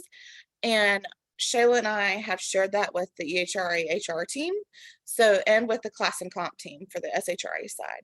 So now whenever we get a position description, either side, we both can figure out, okay, is this an SHRA level professional accounting, or is this EHRA level professional accounting, and how much percentage is it? So the short answer is we have a definition in our brains in OHR of what professional accounting is, but we don't have a beautiful 2 sentences to answer that. I wish we did. I wish it was that simple, but I'm sure, as you know, there's a lot involved with accounting. And we got into the level of like pre and post award, people who are doing state and F&A, you know, transactions. So if you're doing transactions in Connect Carolina or things like that in travel, transactional things are not what we're considering professional accounting duties. They have to be things with independent thought and skill level. So that's kind of the idea. Does that answer your question? I think so. Okay. A few other questions in the chat. Have schools already made the longevity decision and done the pre-conversion offer work? Yes. Okay. So Shayla and I have been working on this for months now. And back in November, behind the scenes, your HR officers were working with Shayla and I to work out all those details. So we figured out who is getting what longevity, all that kind of stuff. Great. I did want to also mention, if we capped it at, because there's, you know, with HR stuff, there's always people changing jobs and things like that constantly. And we don't want to stop that too much. So we capped it at 11/1, November 1st, to use all of that kind of information of who was in what positions then. So if somebody has become eligible from November 1st through April 16th, when the election form ends, we're going to pull a report that will show us all of those people. And Shayla and I will be holding a special one-off mini conversion for those people. It won't be a 90-day election period, but don't worry, they're not forgotten. We're just during 11/1 to April 16th, we're keeping them as SHRA. They're going to be updated to whatever classification that qualifies them, but they're going to remain SHRA. And then after the election period closes, we're doing a one-off conversion to give them the opportunity. A few other questions in the chat. If an accounting job is posted as EHRA, but you would like to be SHRA, can you negotiate this, or is it hard set? No, it's hard set. Going forward, as soon as a position vacates, it has to be EHRA non-faculty. What if you reclass a position? Is that and redo a position description based off changed needs? Those position description, SHRA position types don't disappear if there's a third or less of. Right. Yeah. So if there's not 1/3 or more professional accounting duties, that position stays SHRA. So those classifications will continue to exist on the SHRA side. But if you have a situation where something is SHRA, but say it was 25% professional accounting, and then it gets bumped up to 50% because it vacates and they want to update the duties. It bumps up to 50% professional accounting duties, and that qualifies it. Class and Comp is going to catch that, and they're going to send it to us, and we're going to make it EHRA non-faculty. But if the opposite is true and they're going down in the amount of professional accounting duties below that 30%, they can reclass SHRA position. If it's vacant, if it's an EHRA vacant position, yeah, we would throw it over to the SHRA side. It gets more complicated in these situations if the positions are filled. So if it's a filled SHRA position, where say in a year from now, that same thing happens where somebody gets additional duties that bumps them from 25% to 35% accounting, and it's filled, they'll go through a one-off conversion with their assigned EHRA HR consultant. We do these for any type of situation where that happens for an SHRA to EHRA position, and they'll have the option to choose what they want to be. Then for the EHRA side, it's if it gets changed, usually we flag it for restudy and they just remain EHRA, and then once it's vacated, we change it. Okay. Someone asked, would you share the accounting duties list with us? I don't know that you have a list. We have a list, but it's very messy, and I don't know how helpful it would really be for people who aren't doing class and comp on the HR end. But generally, I would just say, think about it this way.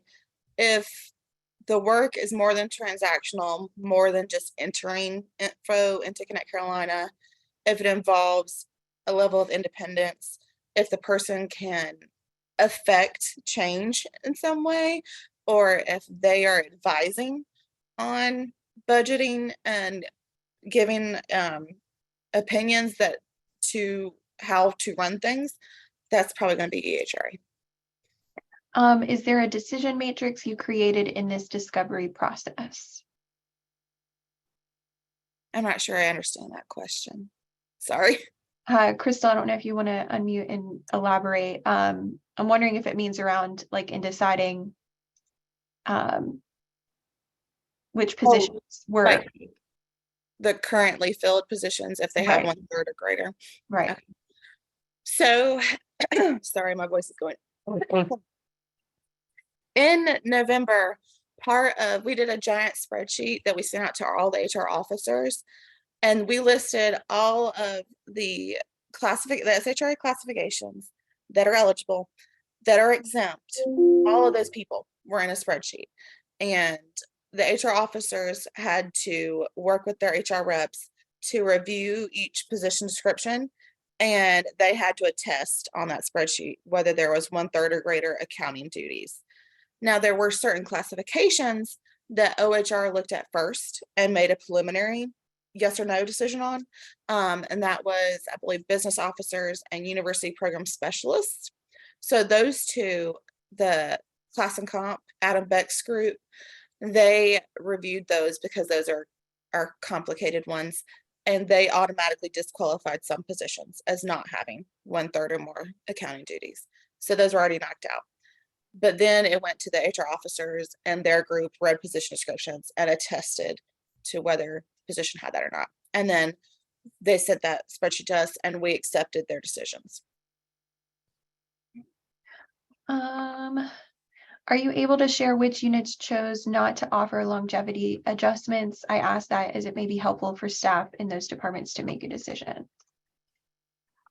I believe it was so this is dangerous because it's asking me to remember.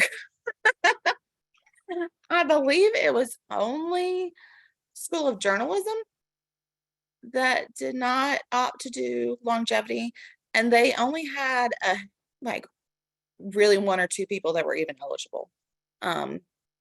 So it didn't affect the 99.9% of the people that are part of this got longevity if they had it. And Tracy's point is a kind of important question. As determined by the dean for each school or the departmental HR person, I think in determining who has 1/3 or greater, and she's saying, how would HR people know what we do just from reading job descriptions, ? And I kind of like that question in the sense that I know my position description, and I'm a business officer, is over 10 years old and it hasn't been looked at since and probably is not accurate. So are they looking at like arcane position descriptions and determining this? So with full position management, there's been a shift to putting all position descriptions in Connect Carolina. So I believe they were looking at position descriptions. Also, I believe HR officers just generally know what units are doing. And so I think they used that knowledge. So I don't think they ran fully off of position descriptions because, yeah, I agree. Some position descriptions have old stuff. I've seen a position description a couple of years ago that talked about typing on a typewriter, which I have never even touched a typewriter in my life. So yeah, but I would also say that your HR people should be updating those position descriptions. We do not want that to happen. Position descriptions should be updated every few years. Ideally, once a year during performance review cycle would be a good timing to do it. So that might be a push as well to update it. But I think they used the knowledge of their areas and their department HR reps knowledge of areas to also decide that. We did also have situations where if the class and comp said this position is not eligible because it does not have 1/3 or more professional accounting duties. When they did that for business officers and university program specialists, we sent those decisions to the HR officers. The HR officers had an option to counter and argue and to say, yes, there is. And because Class and Comp is using those position descriptions, Class and Comp only has those position descriptions to use. So the HR officers got those decisions. We had a few, we had a fair number where the HR officer said, actually, we haven't updated that position description. They really are doing this. They really are doing 1/3 or more professional accounting. And we accepted that. And we said, okay, well, please update the position description at some point in the future. And yeah, we'll remove that no, and we'll change it to a yes. Do we know when this full position management is supposed to be complete? Because I don't think they've done it for all of the positions around me yet, as of yet. And you would think they would want to do that process of updating position descriptions before determining whether or not positions are eligible for this conversion. Well, so for the conversion, we have a specific timeline, a specific deadline that UNC System Office requires us to do it by. So we picked this election period because it best works out for the employee time-wise. So we don't really have an option to postpone this because UNC System Office is requiring us to do it. For the full position management, my understanding is that the campus security authority positions are all supposed to have been logged by the end of 2022. So all those position descriptions are supposed to have been in the system now. And I think the rest of them, I'm thinking June of this year, but I can't, I'm trying to look it up because it came out in something. Yeah, I see. Jennifer, Yeah, thank you, June Jennifer. 30th, yeah. So the rest of the position descriptions across campus all need to be uploaded into Connect Carolina by June 30th. I guess I should ask, because I'm a campus security authority and I don't think it's happened for my position yet, but is it possible that it happened without my knowledge that my position was updated? Yeah, all of that's behind the scenes. They're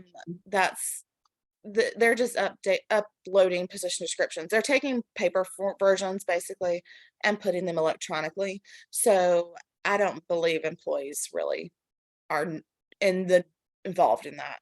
Like I personally, supervisors weren't involved in that.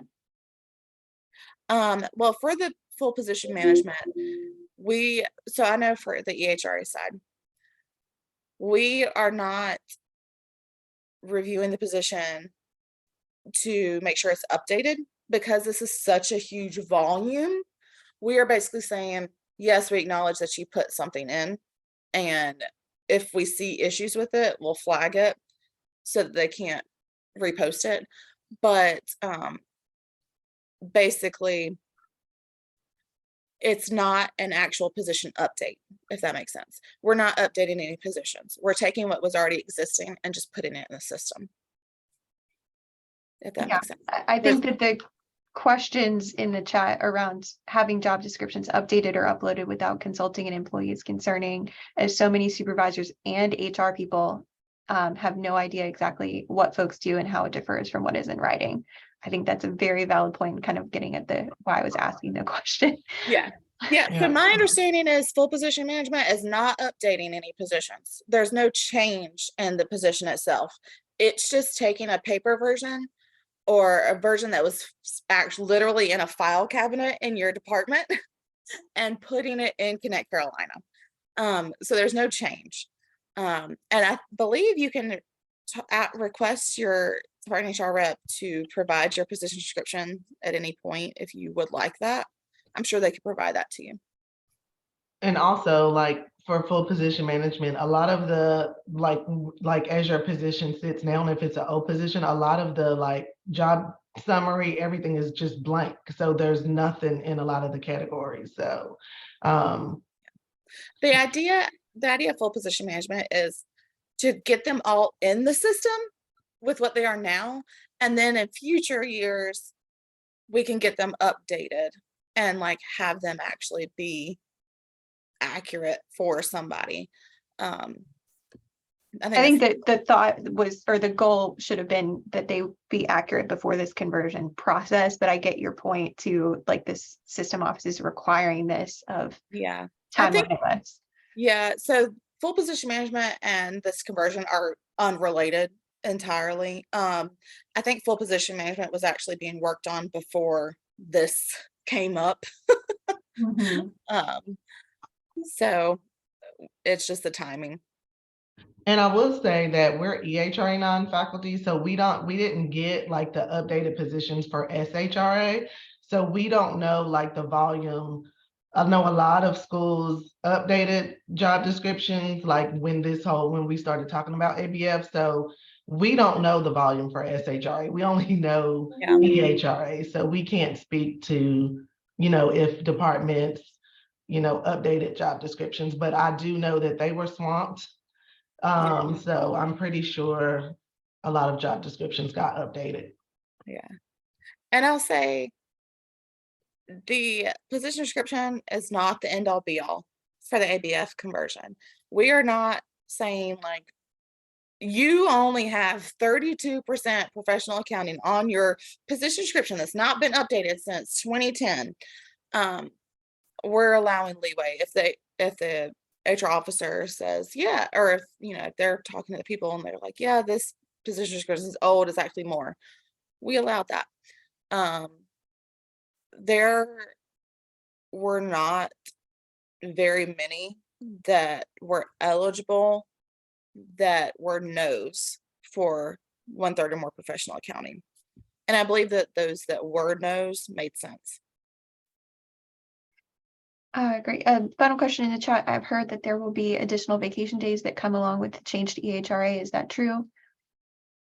Yes. So SHRA employees earn vacation based on a system where the more state service you have, the more vacation days you earn. EHRA non-faculty do not do that. With EHRA non-faculty, from day one, all EHRA non-faculty earn the exact same amount of vacation. I believe it's 24 days. Shayla, okay, it's 24 days. So basically for the SHRA tiering, if you're at the highest level, I think you're earning 26 days of vacation versus starting out EHRA at 24. Now, with that being said, if you are at that highest tier in this conversion and it's 26 days and you elect to go to EHRA non-faculty, you will lose 2 days. You won't get to retain. You're not going to be grandfathered in to keep your 26 days. You will go down to 24 days. But for any of those other people who are earning, the other amounts, you would go up to 24 days of vacation a year. And vacation and all leave work the exact same way as SHRA for EHRA, of you accrue it at the end of the year on the last day of the year. Any vacation time over 240 hours rolls into your sick leave. And so you don't ever lose it. It just gets moved. Now for bonuses and things like that, bonus leave will have caveats and stuff like that, but that applies to both types of employees. Great. Any other questions for Ashley or Shayla? I think those info sessions will be very helpful for staff who have questions similar to these. How will the conversion affect the choice of teasers? Yeah, that's a good question. So there is a thing where if you were hired before, I think it's January 1st, 2013, if you were hired before then, you were only given the option to choose teasers. After that, after January 1st, 2013, all new employees were given the option to choose between teasers and ORP. So anytime an employee who was hired before January 1st, 2013, anytime they had a position change where they accepted a new position, or if they left and came back, anything like that, where they changed position numbers, that was a qualifying event for them to where that was their chance to opt into ORP. They only get one chance to opt into ORP. So theoretically, some of these 500 people could have never, they could have been hired before 2013 and never had a job change. If they were hired as an accountant in 2012 and they've stayed in that exact same position this entire time, if they do this elect to convert to EHRA non-faculty, that would be a qualifying event where they could decide if they want to stay in teasers or go to ORP. And we're going to talk about that in our info session, but we're also going to direct them to the benefits unit in OHR if that affects them, because they'll have, I believe, like 60 days, don't quote me on that, to decide if they want to go to ORP. But that will probably be a small percentage of people. If you are post 2013, if you were hired before 2013, if you've ever had the chance to choose between teasers and ORP, you only get one chance. So this will not change anything. With ORP, with the retirement plans, you only get one chance to choose. So if you've already gotten that chance, you don't get it again. Even if you change jobs? Yes. Yeah. Awesome. Thanks, y'all. All right. Thank you both for all of your help. My voice stayed. Y'all have a good one. You too. We will now move to Jessica Pyjas to give us our wellness updates. Jessica, welcome. Hello, Happy New Year, everyone. Mic check. Am I coming in clearly for everyone? Perfect. So I know we are a little short on time here. There was so much great information that everyone had to share. So I will try to be brief. I want to congratulate everyone who participated in the Fall Miles for Wellness Challenge. We had 35 teams, which of course leads all the state university participation. So it's about 350 participants from Carolina alone. We participated and we contributed over 80,000 miles to the overall competition, which is huge. And then a big congratulations to Jenny Vaughn from the School of Medicine Bowell Center for Alcohol Studies. She led 2 teams. Her Road Warrior Team 1 walked the most number of steps among all the Carolina teams and her Team 2, Road Warriors Team 2, placed in the overall state division champion. So they came in 3rd place in the hair division for the state challenge, and she will be recognized on the state website and get some recognition there. So congratulate everyone who took place and participated in that competition. The spring challenge will start in March. There are a lot of opportunities coming virtually this month. We have one just later today on the psychology behind saving money and good financial habits. There is one on the 18th on emotional eating and the 25th on relaxation in micro moments. As you know, we partner with UNC Wellness Centers as well as promote the state offerings that come from the Office of State Human Resources. So there are webinars on resolution running in 2023, the caregiver support groups, diet trends, your plan for a great 2023. And then the State Office of Human Resources is focusing on mental health this year. So if you've participated in these wellness webinars that they've had in the past, last year, they really focused on nutrition, saw a lot of virtual cooking demonstrations. This year, they're focusing on mental health. So that topic on the 25th is 23andMe, a guide to mind, movement, and mental health. All these are on our calendar on the HR homepage if you scroll down and click on all events. So do check those out. We had mentioned and we were focusing on your financial health and wellness in the new year. So we have a webinar focused on a financial topic every month, January through April, and we'll be bringing more workshops to you. Also want to remind you that your guidance resource website has a slew of great financial wellness resource tools on there for you. So I'm going to share my screen quickly. And so I hope that you can see it. But once you log in, this is your homepage. If you've never been here, when you create an account, the company code is Tar Heels.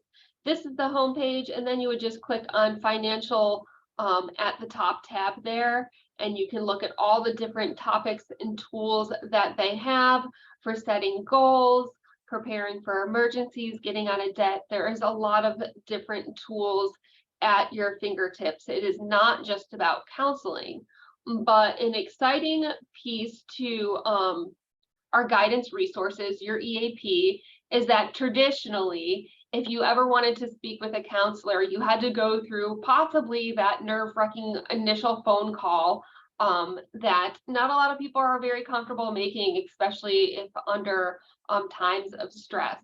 So they have a new look this year. They updated their website, worked on that at the end of last year. So this is what the new website looks like. And there's a new feature here called Find a Therapist Guidance Connect. So you can click on this and move through the question process and answer the questions on what you want help with. And they ask the standard questions about depression. Well, once you go through that, point being, you can find counselors that are in your neighborhood. You don't have to just make the call anymore. So just so you can see how that works. So that's taking the pressure off of making that initial phone call. The way society is that a lot of people just aren't wanting to make that phone call. So this way you can see your therapist that you have to choose from. You can select them. You can read more about them. You can even book an appointment. So you don't have to wait to get a referral back. And so we really hope this will help people get connected with their EAP counselors that are available to them. As you recall, it's 3 free sessions per calendar year per issue. So know that that is there for you to connect virtually and set up an appointment that way.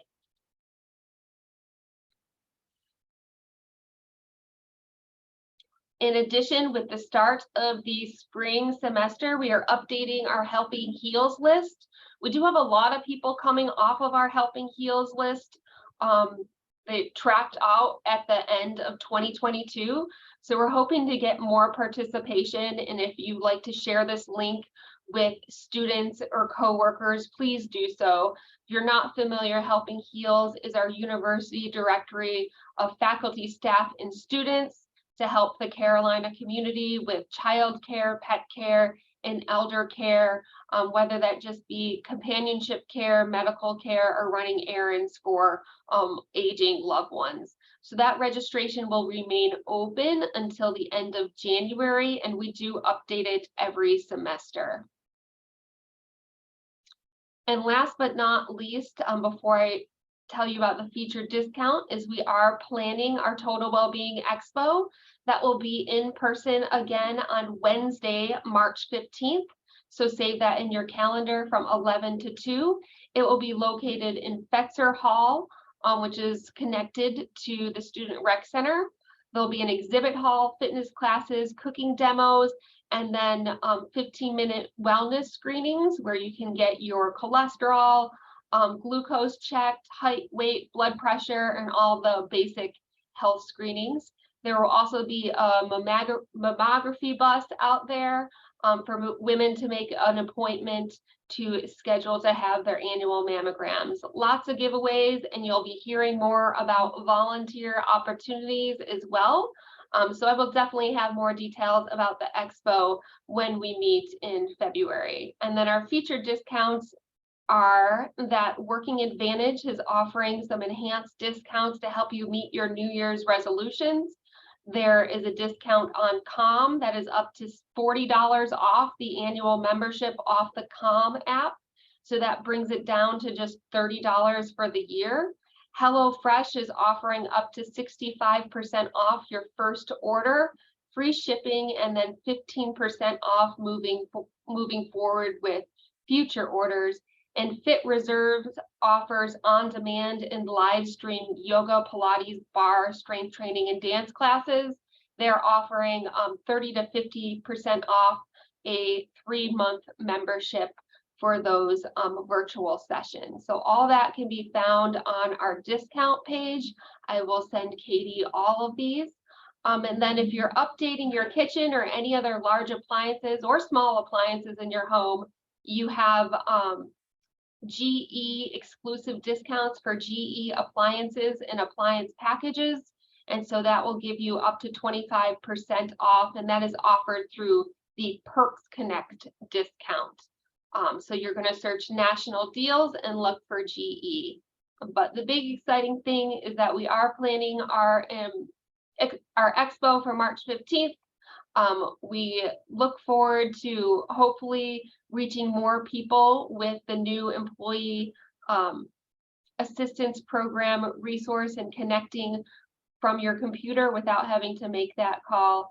And then we will continue to promote and offer financial resources for you in the new year to help you achieve your financial goals. Questions for me? Questions for Jessica? As always, I will be sending out these updates via email following the meeting. And thanks, as always, Jessica, for providing those updates. Thank you. Have a wonderful day. Oh, couple questions. Arlene? I was going to say there's a question in chat about what is access income site is tracked or is it confidential? Oh, you're muted, Jessica. It is not sent to us. So there will be no changing in the reporting that comes to us, me, and others in leadership. What we get are just numbers, no specifics on which school you work in or anything like that, just UNC participation. Are they participating online? Are they getting the calls? What they're utilizing online, so we get that information as far as what people are reading online, but we're not going to find out, that Jane Smith is utilizing these resources. It's still confidential, doesn't come back to us. Great. All right, so moving on to a few other important new business updates before we adjourn in a couple minutes. So big reminder to complete the affordable housing survey that was sent along, I think it was last week at this point. And please be sure to share that widely with your units and those you represent. I think it's going to be really important that staff share robust feedback as a part of that process to make sure the university has the data it needs to adequately respond to the affordable housing crisis in our area. So please be sure to share that along widely. A few other upcoming meetings, as always, Vice Chancellor representative meeting. Next one is February 9th from 10 to 11. We'll be sending out requests for questions for that meeting later this month. We've also got an employee forum DEI meeting later this month. For date and time details, please reach out to Janet. At this meeting, we're going to be having some feedback for the new Carolina Women's Center and what the future of it looks like. So please be sure to attend as a delegate that meeting to provide your feedback. We'll also probably be sharing a link to staff for anonymous feedback for those that don't get to participate in these discussions with Professor Posner, who's collecting the feedback on Carolina Women's Center. Three other things, Personnel Issues Committee always meets once a month. The things that they're focused on, I think we talked about a few things that are relevant to personnel issues. A potential budget resolution mirroring that of GPSG's around a campus level committee. So looking at possibly doing that, looking at developing that list that Liz talked about earlier of goals around the state health plan and what we would want out of a new provider. And also probably in March at this point, we'll turn to a potential bylaws revision and drafting some language around that. So if you're interested in any of those things, please be sure to engage with Personnel Issues Committee this month and participate in that process. Oh, yes, Charlie, the answer to your question in the chat is yes. You can attend as many Vice Chancellor representatives meetings as you want above and beyond the minimum set out in the bylaws. Okay, Vanessa contributed. Upcoming book club meeting is Thursday, January 26th at 12 p.m. The book is 7.5 Deaths of Evelyn Hardcastle. Perfect. Any other thoughts, suggestions? Anything else before we adjourn? Yeah, Arlene. It's January, so it's probably a good time to start thinking about updating our resolution regarding sexual assault awareness. So we have it in time for Sexual Assault Awareness Month in April. Yeah, great point. We'll focus on that as well in Personnel Issues to put a resolution together. Also, you brought up January. I'm surprised our amazing HR partners didn't mention this. Please be sure to take a look at your checks this month and make sure your benefits elections are coming out correctly. They should have already started in December coming out correctly, but just another helpful touch point to make sure you're checking out your paychecks every so often, especially around this time of year. So, okay. Anything else? Do I hear a motion to adjourn? I move we adjourn. Arlene seconds. Oh, and Kira, yes, the change in healthcare provider is what I was talking about around that list of things we want out of a potential new provider.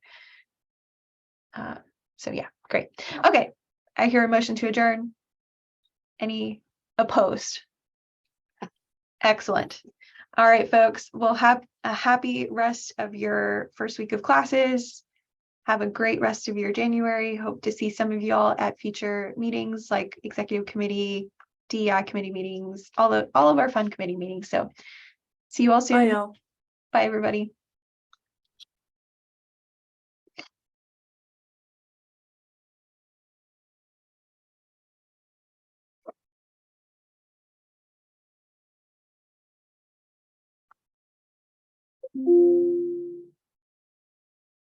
Thanks, Matt, as always, for your help.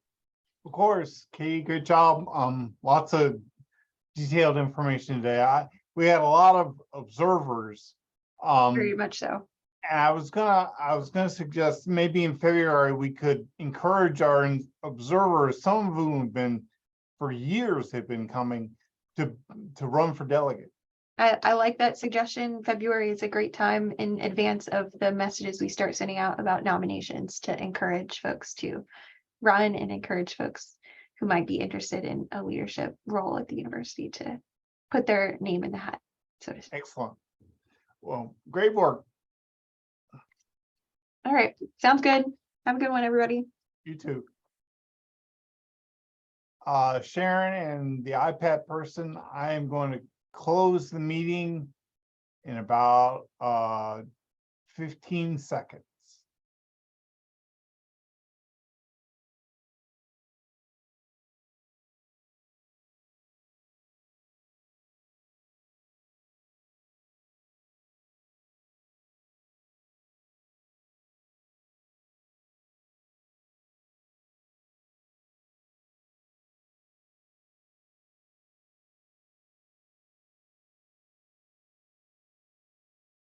Okay, the meeting is closing. Bye.